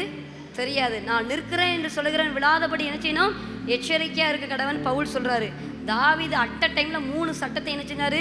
முடிச்சாரு. அவர் ஒரு ராஜாவா இருந்தாரு, ஆனா 3 சட்டத்தை என்ன செஞ்சாரு? முடிச்சிட்டாரு. அப்ப பாருங்க, நான் சொன்னேன் சிலதை செய்யணும், சிலதை என்ன செய்யக்கூடாது? செய்யக்கூடாது. இந்த பரிசுத்த வேதாகம் நம்மளுக்கு கிடைச்சது சொல்லி தருகிறது. இந்த அறம் என்பது என்னன்னா, ஒரு தார்மீக சிறப்பையும் தெய்வீக குணத்தையும் என்ன செய்து வெளிப்படுத்துகிறது. அறம் எதை வெளிப்படுத்தும்? ஒரு தார்மீக குணத்தை, சிறப்பையும் தெய்வீக குணத்தை என்ன செய்யும்? வெளிப்படுத்த. நாம் நம்முடைய வாழ்க்கையில் அறம் உள்ளவர்களாய், தேவ ஒழுக்கம் உள்ளவர்களாய், நன்னடத்தை உள்ளவர்களாய், நற்பண்புகளை கொண்டுள்ளவர்களாய் இருந்தோம் அப்படின்னா நம்ம தெய்வீக குணத்தை நினைச்சதும் வெளிப்படுத்துகிறோம் அப்படின்னு நினைச்சது வசனம் சொல்லப்பட்டிருக்கிறது. இந்த அறம்ல என்னெல்லாம் சேர்ந்திருக்கு அப்படின்னா, அன்பு, நீதி, விவேகம், சுய கட்டுப்பாடு. என்னெல்லாம்? அன்பு, நீதி, விவேகம், சுய கட்டுப்பாடு. இந்த 4 சேர்ந்ததான் என்னது? அறம். இந்த 4 சேர்ந்ததுதான் அறம். ஒரு விசுவாசிகளுக்கு என்ன இருக்கணும்? அன்பு இருக்கணும், நீதியா இருக்கணும், விவேகமும் தேவை, சுய கட்டுப்பாடும் தேவை. இந்த 4 சேர்ந்ததான் என்னது? அறம். இந்த அறத்துல ஒரு 4 காரியத்தை சொல்லி முடிக்க ஆசைப்படுகிறேன். 4 விதமான ஒழுக்கங்களை குறித்து நான் சொல்ல போறேன். முதலாவது ஒரு தனி மனித ஒழுக்கம். வாசிக்கலாம். உபாகமம் 4ஆம் அதிகாரம் 19ஆம் வசனத்தை வாசிங்க. உபாகமம் 4ஆம் அதிகாரம் 19ஆவது வசனம். உங்கள் கண்களை வானத்திற்கு ஏறெடுத்து உங்கள் தேவனாகிய கர்த்தர் வானத்தின் கீழெங்கும் இருக்கிற எல்லா ஜனங்களும் ஏற்படுத்தின சர்வ சேனைகளாகிய சந்திர சூரிய நட்சத்திரங்களை நோக்கி அவைகளை தொழுது சேவிக்க இணங்காத படிக்கும் உங்கள் ஆத்துமாக்களை குறித்து மிகவும் எச்சரிக்கையா இருங்கள். பாருங்க, உங்கள் ஆத்துமாக்களை குறித்து என்ன செய்யணும்? மிகவும் எச்சரிக்கையா இருக்க வேண்டும் அப்படின்னு நினைச்சது வசனம் சொல்லுகிறது. நம்முடைய ஆத்துமாவை குறித்து மிகவும் நினைச்சது எச்சரிப்பு தேவை. இன்னைக்கு சரீரத்துல நம்மளுக்கு ஒரு பலகீனம் வருது அப்படின்னா, டாக்டர் இந்த வியாதி இருக்கு, நீங்க இதை சாப்பிடுங்கன்னு சொன்னா நம்ம என்ன செய்வோம்? ஓடோடி போய் எவ்வளவு காசு கொடுத்தாலும் என்ன செய்வோம்? வாங்கி சாப்பிடுவோம். உங்களுக்கு பிளட்டு கம்மியா இருக்கு, இதை வாங்குங்க, அதை வாங்க, அதை சாப்பிடணும், நீங்க இதை சாப்பிடணும் அப்படி சொன்னாங்கன்னா உடனே போய் நம்ம என்ன செஞ்சோம்? நாம வாங்கி சாப்பிட்டோம். இல்லை நம்ம குடும்பத்துல யாருக்காவது ஒருத்தருக்கு பலவீனம்னா நம்ம உடனே எப்படியாவது அவங்கள மேல் தூக்கிட்டு வரணும்னு சரீரத்தை குறித்ததான அதிகமான பாரம் நம்மகிட்ட என்ன செய்து இருக்கிறது. சரீர வளர்ச்சியில் என்ன செய்தோம்? கவனமுள்ளவராயிருக்கலாம். ஆனா ஆத்துமாவை குறித்ததான எச்சரிக்கை நம்மளுக்கு என்ன செய்யணும்? இருக்க வேண்டும். தனி மனித ஒழுக்கத்துல முதலாவது இருக்க வேண்டிய விஷயமே தன்னுடைய ஆத்துமாவை குறித்ததான ஒரு எண்ணம் நம்மளுக்கு என்ன செய்யணும்? இருக்க வேண்டும். அதான் வசனம் சொல்லுது. ஆண்டவர் சொன்னாரு, உலகம் முழுவதும் என்ன செய்து ஆதாயப்படுத்தினால் தன் ஜீவனை நஷ்டப்படுத்தினால் அவனுக்கு லாபம் என்ன? அதான் மத்தேயு 16:26 அதான் சொல்லப்பட்டிருக்கிறது. தன் ஜீவனை என்ன செய்யக்கூடாது? நஷ்டப்படுத்தக்கூடாது. நம்முடைய ஆத்துமாவை குறித்து நம்ம உத்தரவாதம் உள்ளவர்களா இருக்கணும். இருக்கீங்களா? உங்கள் ஆத்துமாவை குறித்து நீங்க எச்சரிக்கையா இருக்கிறீங்களா? இன்னைக்கு காலையில் யாரெல்லாம் பைபிள் வாசித்தீங்க?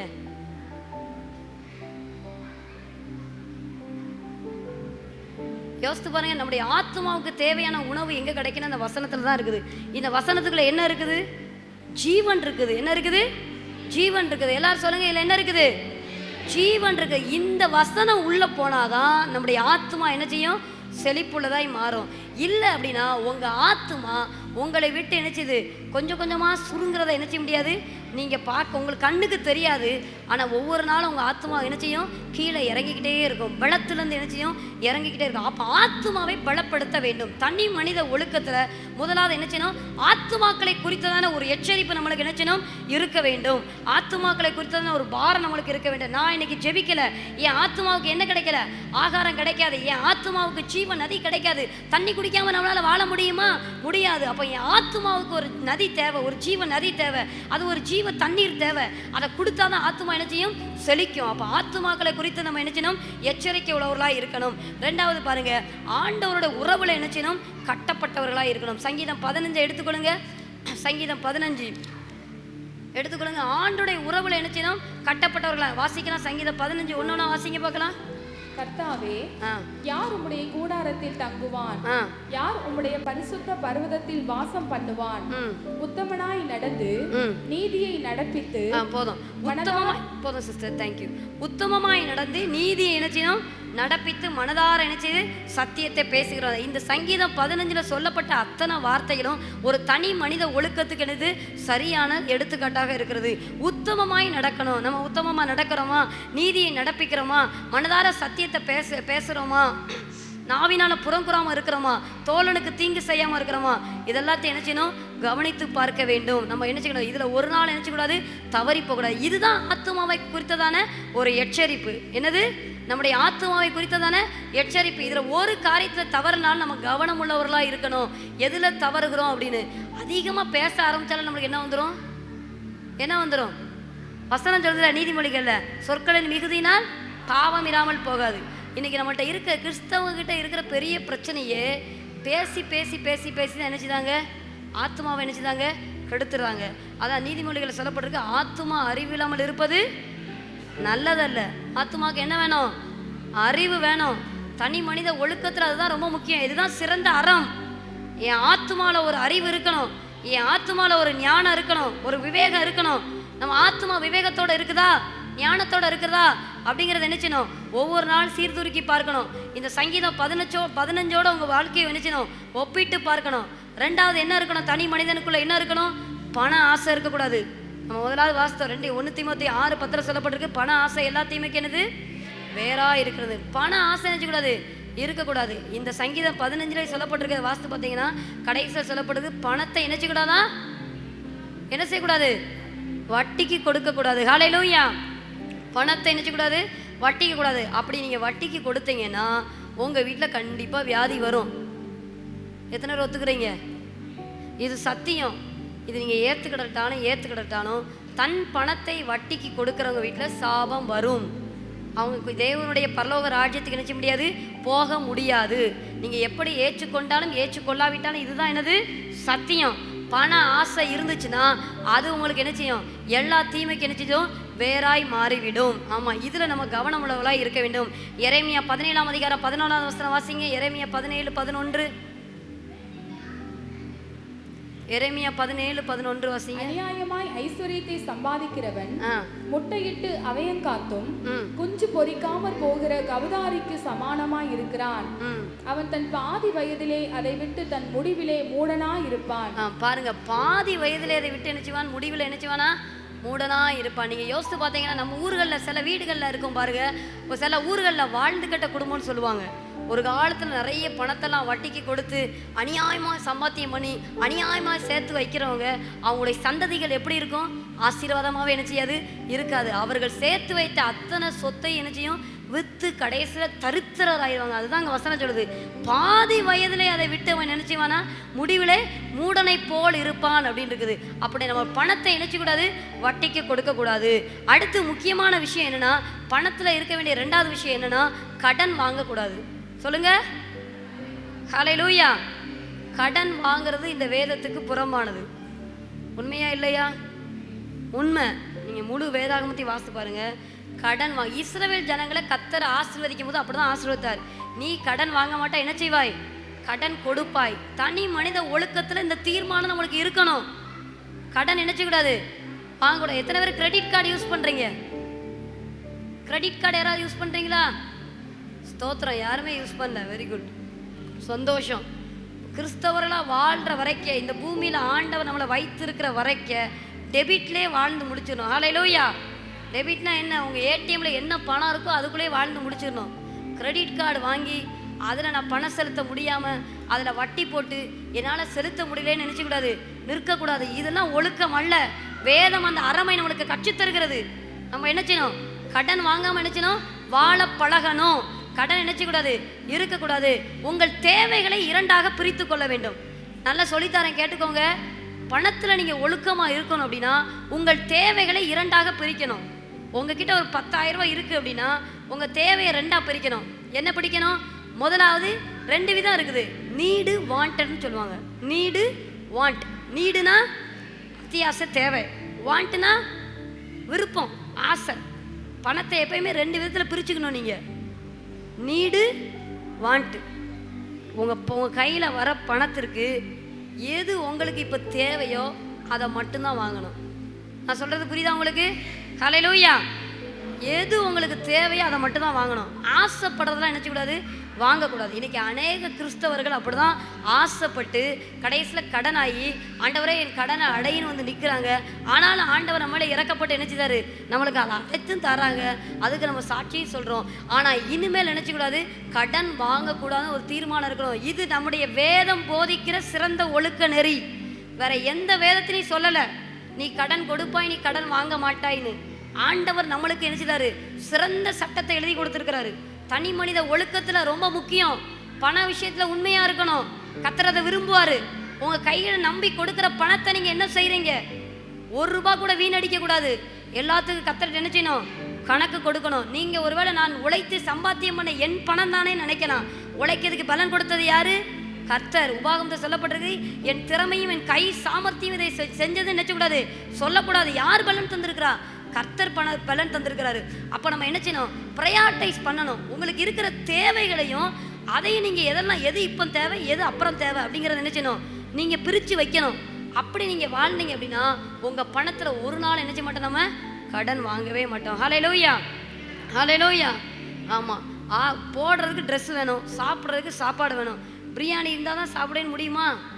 முடியாது. ஏதோ வயிறு ரொம்பணும், அவ்வளோதானே, அவ்வளோதான். கர்த்தர் இன்னைக்கு உங்களை இதை வச்சு நடத்துகிறாரா, சந்தோஷமாக அதை நாளை நினச்சிடணும், கழிச்சுட்டு போகணும். இதுக்காக கடன் வாங்கி நான் அதை வாங்கினேன் இதை வாங்கினேன் நினச்சக்கூடாது. சொல்லக்கூடாது. மற்றவங்களுக்கு நம்மளுக்கு ஒரு வித்தியாசம் இருக்கணும். அதுதான் அந்த அறமை தான் ஆண்டவர் நம்மளுக்கு நினைச்சிட்டாரு, போதிக்கிறார். வசனம் அதை தான் நம்மளுக்கு நினைச்சது, கற்றுத் தருகிறது. அப்போ ஒரு நாள் நினைச்சக்கூடாது, கடன் வாங்கக்கூடாது. நீதிமொழிகள் 24:27 வாசிங்க.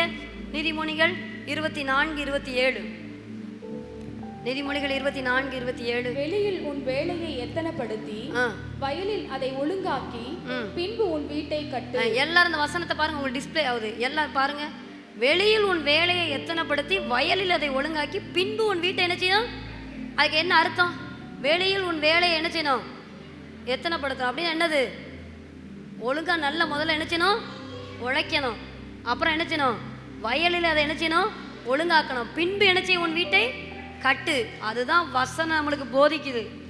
வேற எந்த மதமும் போதிக்கலை இப்படி வாழுங்கன்னு. ஆண்டவர் நம்மளுக்கு அழகான ஒழுக்க நெறிகளை கொடுத்துருக்கிறாரு. இது கிறிஸ்தவர்களுக்கு தெரியணும். சும்மா ஆலயத்தில் வந்துட்டு நம்ம ஏதோ கொஞ்சம் ஆராதிச்சு அந்நிய பாஷையை பேசணும், விடுதலை கிடச்சிச்சு, எனக்கு சுகம் உண்டாயிடுச்சு, நான் போகிறேன், அடுத்த உலகத்தில் வர்றேன், அது அல்ல. ஒழுக்க நெறியோட நினைச்சேனும் வாழணும். அது நம்மளுக்கு ரொம்ப என்னது முக்கியம். அப்போ ஒரு வீட்டை கட்டணும் அப்படின்னா பணம் இல்லாமல் நினைச்சக்கூடாது, வீட்டை கட்டக்கூடாது. ஆலயத்தை நாங்கள் கட்டுவோம், பணமே இல்லாட்டாலும் ஆண்டவர் அஸ்திபாரம் போடுன்னு சொன்னால் போடுவோம். அது எங்களுக்கு எங்கேயாருந்து வரும். நான் எங்கள் விசுவாசம் அப்படி. அதற்கு அவர் தரலன்னா நாங்கள் கட்டவும் மாட்டோம். அதனால் நம்ம என்ன செய்யணும்? கையில் பணம் இருந்தால் மட்டும்தான் என்ன செய்யணும்? வீடை கட்டணும். நான் வீடை கட்டுறதுக்கு அங்கே வாங்கினேன், இங்கே வாங்கினேன், அடுத்தவங்க நகையை அடை வச்சேன், அதில் போயிட்டு இந்த ஒழுக்க நெறி இல்லாமல் நம்ம நினைச்சக்கூடாது, வாழக்கூடாது. அப்போ தனி மனித ஒழுக்கத்தில் என்னெல்லாம் இருக்கணும்னு? முதலாவது என்ன செய்யணும்? ஆத்மாவை குறித்ததான் அக்கறை இருக்கணும். ரெண்டாவது என்ன செய்யணும்? நீ சங்கீதம் 15 சொல்லப்பட்டபடி என்ன செய்யணும்? அதில் உள்ள அத்தனை காரியங்கள் என்ன செய்யணும்? அதன்படி நம்ம நடக்கணும். அடுத்து என்ன செய்யணும்? பண ஆசை நம்மகிட்ட என்ன செய்யக்கூடாது, இருக்கக்கூடாது. பணத்திலே ஒழுங்கு கிரகம் என்ன செய்யணும்? நமக்கு என்ன செய்யணும்? இருக்க வேண்டும். இரண்டாவது குடும்ப ஒழுக்கம். வாசிங்கள் எபேசியர் 5:29 வாசிங்க. குடும்ப ஒழுக்கங்கள் நீங்க வாசிக்கல, நானே வாசித்துட்டுமா? எபேசியர் 5:29. தன் சொந்த மாம்சத்தை பகைத்தவன் ஒருவனும் இல்லையே, கர்த்தர் சபையை போஷித்து காப்பாற்றுகிறது போல ஒவ்வொருவனும் தன் மாம்சத்தை போஷித்து காப்பாற்றுகிறான். ஹல்லேலூயா, ஹல்லேலூயா. குடும்ப ஒழுக்கத்தில் ஆண்டவர் ஒரு புருஷன் எப்படி இருக்க வேண்டும், ஒரு கணவன் எப்படி இருக்க வேண்டும், அந்த குடும்பத்தின் தலைவன் எப்படி இருக்க வேண்டும் என்று சொல்லப்பட்டிருக்கிறது. என்ன செய்ய வேண்டும்? கிறிஸ்து சபையை போஷித்து காப்பாற்றுவது போல என்ன செய்யணும்? ஒவ்வொருத்தன் தன் சொந்த குடும்பத்தை என்ன செய்யணும்? தன் மாமிசத்தை என்ன செய்யணும்? போஷித்து காப்பாற்ற வேண்டும் சொல்லுது. எத்தனை பேர் கணவர்களாக இருக்கிறீங்க? ஹல்லேலூயா. உங்களை பார்த்தாலே பரிதாபமாக இருக்கும் உங்கள் சத்தத்தை கேட்டாலே. ஹல்லேலூயா. புருஷராக இருக்கிறவர்கள் அல்லேலூயா சொல்லுங்க. ஹல்லேலூயா. என்ன செய்யணும்? வசனம் சொல்லுது, நான் சொல்லலை. சோம்பேறியா என்ன செய்யக்கூடாதான்? இருக்கக்கூடாதான். என்ன எப்படி இருக்கக்கூடாது? சோம்பேறி. நல்ல தங்கள் கைகளினால என்ன செய்யணுமா? வேலை செய்ய வேண்டும். குடும்ப ஒழுக்கத்தில் ஆண்டவர் அதை தான் என்ன செய்தாரு? எதிர்பார்க்கிறார். புருஷன் நான் குடும்பத்துக்கு தலைவன் என்று சொன்னால் மாத்திரம் போதாது, என்ன செய்ய வேண்டும்? தங்கள் கைகளினால நல்ல வேலை செய்து பிரயாசப்படுகிறவர்களாக இருக்க வேண்டும். இது எங்க உண்டாயிச்சு? இது எங்க உண்டாயிச்சு? இந்த கார்டன் ஆஃப் ஈடன். ஆண்டவர் ஏதேன் தோட்டத்தில் என்ன செஞ்சிட்டாரு? இதை உண்டு பண்ணிட்டாரு. ஆதாமுக்கு அதை தான் சொன்னாரு, உன் நிலத்தின் வேர்வை எங்க, உன் நெத்தி வேர்வை எங்க சிந்தனம்? நிலத்துல சிந்தனம். அப்ப புருஷருக்கு ஆண்டவர் கொடுத்த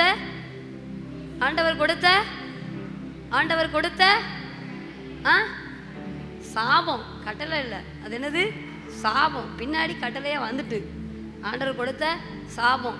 ஒருவேளை ஏவாள் தந்ததை அவர் சாப்பிடாம இருந்திருந்தா இன்னைக்கு புருஷர்கள் எல்லாரும் சந்தோஷமா இருக்கலாம், உழைக்கவே வேண்டாம், வேற ஏதாவது ஆப்ஷன் வச்சிருப்பாரு ஆண்டவர்.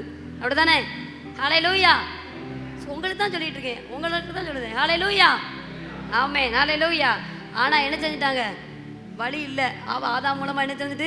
சாபம் வந்து. அதனால நம்ம என்ன செய்யணும்? உழைச்சி தான் ஆக வேண்டும். அப்போ புருஷர்கள் தங்கள் என்ன செய்ய? சோம்பேறிகளாக இருக்கக்கூடாது, நல்லா உழைக்கணும், கர்த்தருக்காக கொடுக்கணும். மனைவி பிள்ளைங்களை நல்லா என்ன செய்யணும்? போஷித்து காப்பாற்றுவர்களாக இருக்க வேண்டும். மனைவி என்ன செய்யணும்? நீதிமொழிகள் 31:10 அப்புறமா சொல்லப்பட்டிருக்கிறது. நீதிமொழிகள் 31 10 அது முடிந்த வரைக்கும் என்ன செய்யுது? சொல்லப்பட்டிருக்கிறது. எல்லாருக்கும் தெரிந்த சத்தியதான். குணஸ்தாலியான ஸ்திரீயை பற்றி சொல்லப்பட்டிருக்கிறது. இரவிலே அவள் விளக்கு என்னது இருக்கும்? இரவிலே அவள் விளக்கு. அவள் நினைச்சுதார் தன் வீட்டார்களுக்கு ஆகாரம் உண்டு பண்ணி எப்போ எந்திக்கிறாளா? எப்போ எந்திக்கிறா? 8 மணிக்கு, 7 மணிக்கு. எப்போ எந்திக்கணும்? இருட்டோட எந்திக்கணும். கடைசியில் கதவை அடைக்கிறது யாராக தான் இருக்கணும்? நம்மள தான் இருக்கணும். திறக்கிறது இருக்கிறோமா? அப்படி இருக்கிறோமா? இந்த ஜென்ரேஷன்ல அப்படி இருக்கவே மாட்டாங்க. அது அவங்களுக்கு ஒவ்வாது. என்ன செய்யாது? போகாது, எங்களுக்கு ஒத்து போகாது. கேட்டால் நாங்கள் மாடர்ன் ஜென்ரேஷன்பாங்க. எந்த மாடர்ன் ஜென்ரேஷனாலும் இந்த சட்டத்துக்கு என்ன செய்யணும்? கீழ்ப்படிஞ்சு தான் ஆகணும். இஃப் யூ வாண்ட் பரலோகம் போகணுன்னு ஆசைப்பட்டால் இதுக்கு கீழ்ப்படியணும். ஹல்லேலூயா. அதனால சும்மா அந்த சொல்லிட்டு இருக்கக்கூடாது, நானே தான் எல்லா வேலையும் பார்க்கேன், நானே தான் என் வீட்டில் இல்லை. வசனம் தான் சொல்லுது, நம்ம தான் பார்க்கணும். நம்ம தான் குணசாலின ஸ்திரியை பற்றி எப்படி சொல்லப்படுகிறா? அவள் வியாபார கப்பலை போல இருக்கிறாள். எப்படி இருக்கிறாள்? இதுதான் ஒழுக்கம். குடும்பத்தில் இந்த ஒழுக்கம் இருக்கணும். வியாபார கப்பல் எப்படி இருக்கும்? உங்கள் ஊர் பக்கத்தில் தான் போட்டிருக்குது. போகிற கப்பல் அப்படி போயிட்டு அப்படி சும்மா அப்படி எப்போ இஷ்டத்துக்கு போயிட்டு இஷ்டத்துக்கு வருதா? வராது. இங்கேருந்து வேகமாக போகிறான், அங்கேருந்து இங்கே போகிறதுக்கு முன்னாடியே 10 ஃபோனு, அங்கே சரக்கு ரெடியாக இருக்கும், அடுத்து அதை ஏற்றணும், அடுத்து இங்கே வரணும். இந்த மாதிரி என்ன செய்யும்? பிஸியாக இருக்கும். ஆண்டவர் வசனம் சும்மா சொல்லி வைக்கல நம்மளுக்கு. இந்த ஒழுக்கம் நினைச்சது நம்மளுக்கு குடும்பத்தில் தேவை. ஒவ்வொரு மனைவிகளும் எப்படி இருக்கணும்? குணஸ்தாலின ஸ்திரியை போல நினைச்சணும் இருக்கணும். ஆமாம், நீதிமொழிகள் 14:1 என்ன சொல்லப்பட்டிருக்கிறது? புத்தியுள்ள ஸ்திரீ தன் வீட்டை, புத்தி இல்லாதவளோ ஜேசிபினால் அதை இடிக்கிறாளா? தன் கையினால் அதை நினைச்சுதான் இடிக்கிறாள் அப்படிங்கிறப்ப நம்மளுக்கு நினைச்சணும் கவனம் இருக்கணும். அதான் நம்ம ஊரில் சொல்லுவோம்ல, ஆவதும் பெண்ணாலே. நல்ல சத்தம் கேட்குது, சூப்பராக சத்தம் கேட்குது, நல்ல உற்சாகமாக இருக்கீங்க. எப்படி எவ்வளோ இருக்கு பார்த்தீங்களா? அப்போ என்னது? நம்ம நினைச்சணும் ஒழுக்கம் உள்ளவர்களாக நினைச்சணும் இருக்க வேண்டும். குடும்பத்தில் கணவன் நினைச்சணும் சரியாக இருக்க வேண்டும், மனைவி நினைச்சணும் ஒழுக்கம் உள்ளவர்களாக இருக்க வேண்டும். அடுத்து பெற்றோர்களாய் சேர்ந்து நினைச்சணும் பிள்ளைகிட்ட நினைச்சணும் நம்ம நினைச்சணும் நற்காரியங்களை கற்றுக் கொடுக்க வேண்டும். நீங்கள் உபாகம் 6ஆம் அதிகாரம் 7-8 வரைக்கும் 7-8 வசனங்களை வாசிங்க. உபாகம் 6-7-8 சீக்கிரம் வாசிங்க.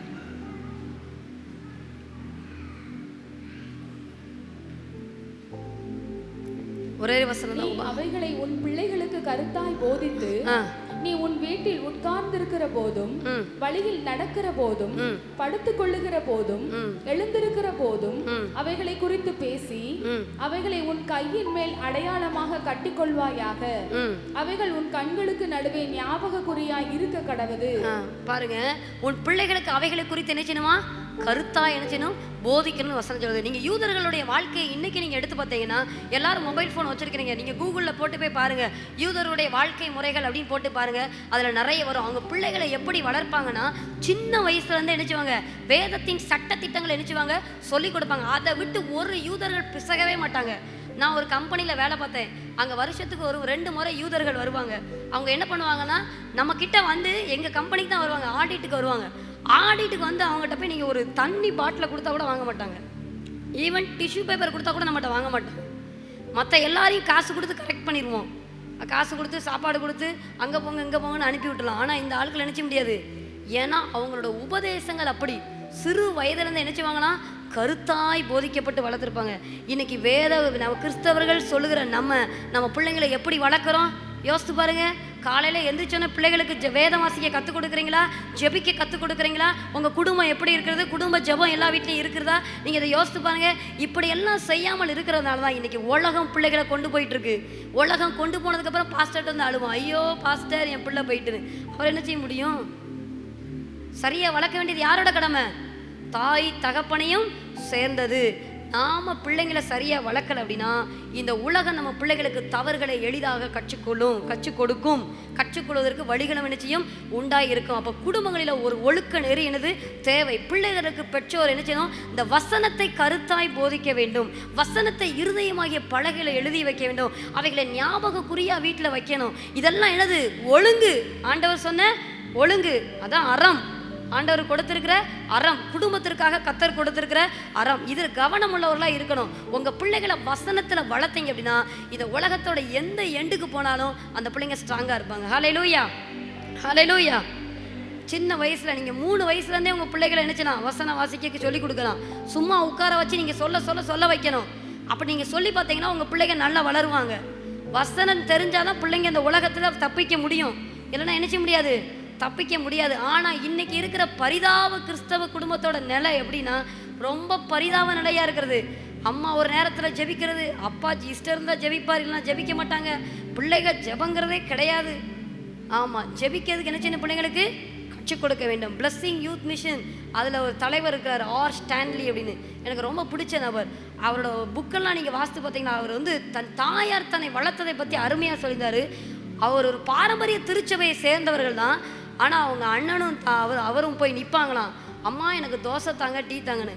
அவங்க அம்மா ஒரு வசனம் பைபிளும் வாசிக்கணும், ஒரு வசனத்தை அவங்கக்கிட்ட ஒப்பிச்சாதான் அவங்களுக்கு என்ன கொடுப்பாங்க, தோசை கொடுப்பாங்க. இல்லை ஸ்கூலுக்கு நேரம் ஆகிட்டு எனக்கு தாமா நான் சாயந்தரம் வந்து நோ. அப்படி வளர்த்ததுனால இன்னைக்கு அவர்கள் அவ்வளோ பெரிய தலைவர்களாக நினைச்சிட்டார்கள், வளர்ந்துருக்காங்க. நீங்களும் நானும் நம்ம பிள்ளைகளை எப்படி வளர்க்குறோம்? உங்கள் பிள்ளைங்க உங்கள் வார்த்தைக்கு கீழ்ப்படுறாங்களா? வசனத்தில் வளர்க்குறீங்களா? இது ரொம்ப முக்கியம். குடும்ப ஒழுக்கத்தில் என்னது ரொம்ப முக்கியம். அடுத்து பிள்ளைங்களுடைய பெரிய பிள்ளைகள் ஆகும்போது, பிள்ளைகளுக்கு திருமண காரியங்கள் வரும்போது அந்நிய நுகத்தில் நினைச்சக்கூடாது, பிணைக்கப்படவே கூடாது. நினைச்சக்கூடாது, பிணைக்க. ஆமாம், நல்ல பையன்மா, நல்ல வேலை பார்க்குறான், நல்ல சம்பாத்தியம் பண்ணுறான், எனக்கு ரொம்ப பிடிச்சிருக்கு, அவங்க குடும்பம் அப்படி இப்படி, நீங்கள் கல்யாணம் பண்ணி வச்சா நல்லா இருப்போம் அப்படின்னா நாசமாக தான் போகும். உண்மையிலே சொல்கிறேன், வேறு ஒன்றுமே இல்லை. எங்கள் அக்கா ஆஃபீஸில் ஒரு பொண்ணு வேலை பார்த்தா, சிபிஎம் டாக்டரின். நம்ம ஏதாவது உபதேசம் சொன்னால் கூட கேட்க மாட்டான், அவ்வளோ ரொம்ப டாக்டரினில் கரெக்டாக இருக்க பிள்ளை. சர்ச்சை விட்டு பிரதர் என்ன சொல்கிறதுக்கு அப்படி நிற்பா. அந்த பிள்ளை ஒரு இந்துக்கார மாப்பிள்ளை வந்திருக்காரு, வந்து அவன் பார்த்து அந்த நாளில் என்கேஜ்மெண்ட் பண்ணுறதுக்கு வச்சுட்டு வந்துட்டாங்க. அப்போ என்கிட்ட ஃபோன் பண்ணி கேட்க, அக்கா அந்த பையன் நாங்கள் கல்யாணம் பண்ணிக்கிடலாமா, மேடம் வேண்டான்னு சொல்லிட்டாங்க அப்படின்னு. நான் ஒரே வார்த்தை சொன்னேன், உன் கையில் தான் இருக்குது, நீ என்ன செய், தீர்மானமாக நின்று. நான் என்ன செய்ய மாட்டேன், இந்து பையனை எவ்வளோ பணக்காராக இருந்தாலும் நான் கல்யாணம் பண்ண மாட்டேன், ஏசப்பா எனக்கு மாப்பிள்ளை தருவார், நீ நின்று அப்படின்னு. இல்லை என்கேஜ்மெண்ட்டெல்லாம் பேசிட்டாங்க, எங்கள் அம்மாட்ட நான் எழுத்து பேச முடியாது, எங்கள் அப்பாட்ட பேச முடியாதுன்னு. அப்போ நான் சொல்கிறேன்னு வருத்தப்படாத உன் வாழ்க்கை நல்லாவே இருக்காது அப்படின்னு ஃபோனை வச்சுட்டேன். வருத்தப்பட்டால் என்ன செய்யலை, அந்நிய நுகத்தில் அவிசுவாசி என்ன கூடாது, பிணைக்கப்படாது. வேதத்தில் அருமையான ஒரு எக்ஸாம்பிள் இருக்கிறது. ஆகாப் அந்நிய நுகத்தில் பிணைக்கப்பட்டான். நீங்கள் 2 ராஜாக்கள் 11ஆம் அதிகாரம் 1 ராஜாக்கள் 16ஆம் அதிகாரம் 30வது வசனத்திலிருந்து அந்த அதிகாரத்தின் 34வது வசனம் வரைக்கும் நீங்கள் வாசித்து பார்த்தீங்கன்னா, ஆகாப் ராஜா இஸ்ரவேலின் ராஜா. அவர் இஸ்ரவேலின் ராஜா எங்கே போய் பெண் எடுத்தாரு, யெருபாகாலின் குமாரத்தியாகிய எசபேலை நினைச்சதாரு, பெண் கொண்டாரு வசனம் சொல்லுது. அவன் போய் முதல்ல பெண்ணு தான் எடுக்கிறான். பெண் எடுத்தோடனே 2வது அவன் கூட்டிகிட்டு போறா, எங்கள் ஊருக்கு வந்து பாரு எவ்வளோ விக்கிரகம் இருக்குன்னு. உடனே அவன் போய் பார்க்குறான், நிறைய விக்கிரகம். 3வது முறை போகும்போது இந்த விக்கிரகத்தை நாட்டுக்கு எடுத்துகிட்டு போயிடுவோம், நம்ம அங்கேயும் கொண்டு போயிடுவாங்கடா. 3வது நினைச்சு தான் கொண்டு வந்துட்டான். இந்த பைபிளில் சொல்லப்பட்டிருக்குது, இஸ்ரவேல் ராஜாவை போல பொல்லாப்பனம் செஞ்சது யாருனையா, ஒருத்தனை. அவ்வளோ விக்கிரக தோப்புகளை உண்டு பண்ணினானுங்க. என்னது, சிறிய மதியினம்.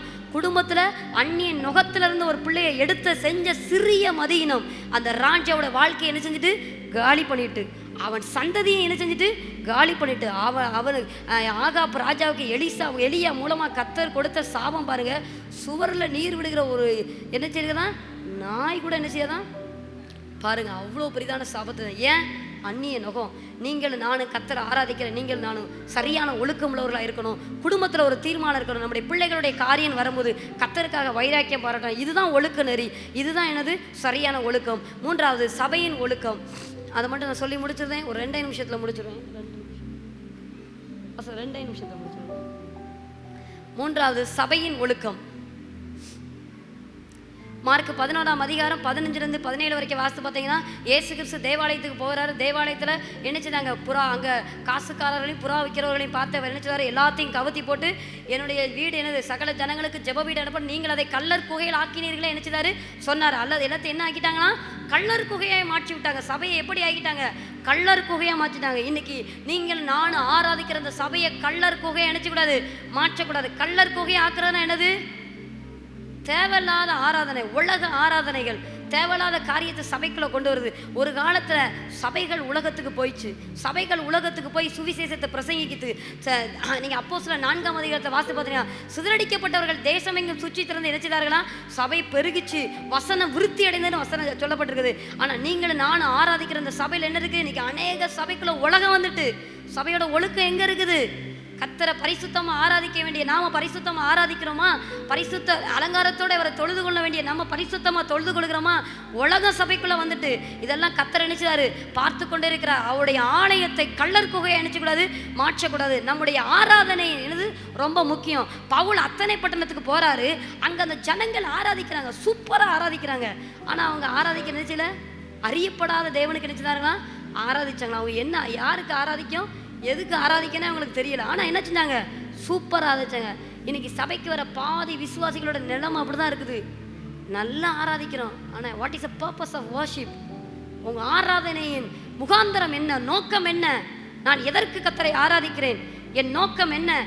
அது தெரிந்தவர்களாய் ஆராதிக்க வேண்டும். அதுதான் சபையின் சிறந்த ஒழுக்கமாக இருக்கும். சரியான நேரத்தை கடைபிடிக்க வேண்டும். ஆராதனைக்கு நீங்கள் எத்தனை மணிக்கு வரீங்க, இதெல்லாம் பரலோகம் நோட் பண்ணும். செக்யூரிட்டிகிட்ட போய் இந்த வேலை பார்க்குறவங்க கை வைக்காங்கல்ல, இதே மாதிரி பரலோகம் ஒவ்வொரு நாள் ரிஜிஸ்டர் வச்சு நோட் பண்ணும். அன்னைக்கு வரும்போது அவருடைய அந்த சிங்காசனத்துக்கு முன்பாக, நியாய சிங்காசனத்துக்கு முன்பாக நினைச்ச முடியாது, பொய் சொல்லவே முடியாது, தப்பிக்கவும் முடியாது.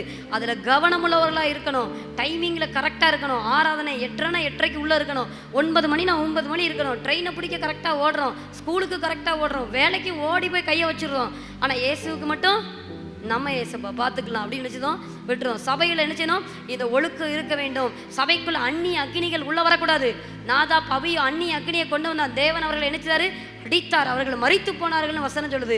அந்நிய அக்னி உள்ள வரக்கூடாது. அந்நிய ஆராதனைகள் சபைக்குள்ள வரக்கூடாது. உலகத்தார் ஆராதிக்கிற மாதிரியே நான் ஆராதிக்கணும், உலகத்தார் பாடுற மாதிரியே நாங்கள் பாடணும் அப்படிங்கிற என்ன நம்மளுக்கு நினைச்சக்கூடாது, வரக்கூடாது. நாம் வேறுபட்டவர்கள். பரலோக ராகத்தோடு என்ன செய்யணும், ஆண்டவர் ஆராதிக்க வேண்டும். ரெண்டாவது என்ன செய்யணும் அப்படின்னா, மல்கியா 1ஆம் அதிகாரம் 6-8 வரைக்கும் வாசித்து பார்த்தீங்கன்னா, தேவனுக்கு கொண்டு வருகிற பலி தரமுள்ள பலியாக இருக்க வேண்டும், சுத்தமுள்ள பலியாக இருக்க வேண்டும். ஆண்டவர் சொல்ல, நான் பிதாவான கணம் எங்கே, நாங்கள் உண்மை எதனால அசட்டை பண்ணினோம் என்று கேட்கிறீர்களே, நீங்கள் கண் ஊனமானதையும் கால் முடமானதையும் என்னுடைய சமூகத்தில் வந்து என்ன செய்கிறீர்கள், படைக்கிறீர்களே அப்படின்னு மல்கியா தீர்க்கதரிசி சொல்றாரு. இன்னைக்கு நீங்க செலுத்துற துதி பலி எப்படி இருக்கிறது யோசிச்சு பாருங்க. ஹல்லேலூயா, ஸ்தோத்திரம் ஸ்தோத்திரம். கண் ஊனமான, இது கண் குருடான ஒரு பலி, கை முடமான ஒரு பலி. இந்த பலியை கர்த்தர் விரும்ப மாட்டாரு. ஆராதனைக்கு வந்தீங்கன்னா பெஸ்ட் அவருக்கு கொடுக்கணும். நம்மளுடைய சிறந்ததை ஆண்டவருக்கு கொடுக்கணும். வில்லியம் கேரிங்கிற மிஷனரி சொன்னார், தேவனுக்காக பெரிய காரியங்களை செய்யுங்க, தேவனிடத்திலிருந்து பெரிய காரியத்தை என்ன செய்யுங்கள், எதிர்பாருங்களா. நீங்களும் நானும் சபைக்கு வந்து ஆராதிக்கிறோன்னா அப்படிதான் இருக்கணும். பெஸ்ட் ஆண்டவருக்கு நினைச்சனும் கொடுக்கிறவர்களாக இருக்க வேண்டும். பரிசுத்த அலங்காரத்தோடு அவரை தொழுதுக வேண்டும். கடைசியாக பண்டிகைகளை என்ன செய்ய வேண்டும், ஆசரிக்க வேண்டும். ஆண்டவர் எத்தனை பண்டிகைகளை கொடுத்துக்காரோ அத்தனை பண்டிகைகளை என்ன செய்யணும், ஆசரிக்க வேண்டும். அவருடைய கையில, அவருடைய சமூகத்தில் வரும்போது வெறும் கையோடு நம்ம நினைச்சக்கூடாது, வரக்கூடாது. சபையில் நினைச்சக்கூடாது, ஒரு நாள் வெறும் கையோடு வரக்கூடாது. பண்டிகைகளை என்ன செய்யணும், கொண்டாடுகிறவர்களாக இருக்க வேண்டும். நீங்கள் உபாகத்தில் வாசித்து பார்த்தீங்கன்னா, உபாகமும் 16ஆம் அதிகாரம் 11, 14, 16 வாசித்து பார்த்தீங்கன்னா, அந்த பண்டிகைக்கு யார் வரணும், வருஷத்தில் 3 முறை உன் குமாரரும் குமாரர்களை என்ன செய்வாங்க, வரணும். ஆண் மக்கள் எல்லாரும் என்ன செய்யணும், பண்டிகைக்கு வரணும். நீங்கள் நம்ம ஊரில் பார்த்துருக்கீங்களா, கோயில் கூட திருவிழா நடக்குன்னு வச்சுக்கோங்களேன், பாம்பேயில் இருக்கிறவங்க, டெல்லியில் இருக்கிறவங்க, சென்னையில் இருக்கிறவங்களாம் என்ன செய்வாங்க, துட்டு போட்டு என்னது எங்கள் குலக்கோயில் கூட.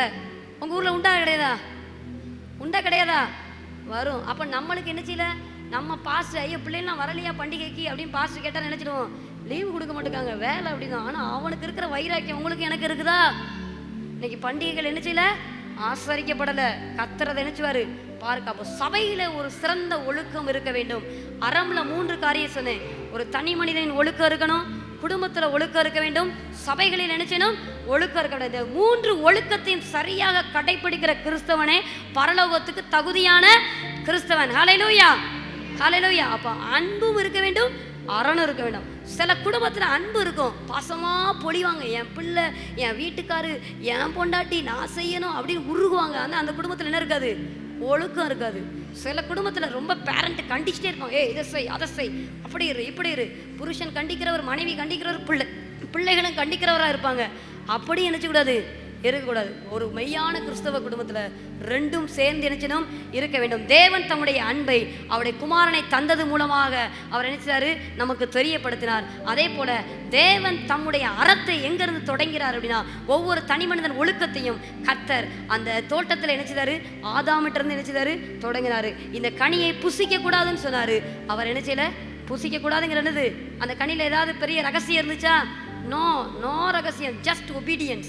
ஆண்டவருக்கு நினைச்சது கீழ்ப்படியணும், அதுதான் எனது ஒழுக்கம். அப்போ அன்பும் அறனும் நம்மக்கிட்ட இருந்துச்சுன்னா நம்ம என்ன செய்ய முடியும், கிறிஸ்தவ வாழ்க்கையில வெற்றி பெற்றவர்களாக இருக்க முடியும். ஹல்லேலூயா, ஹல்லேலூயா.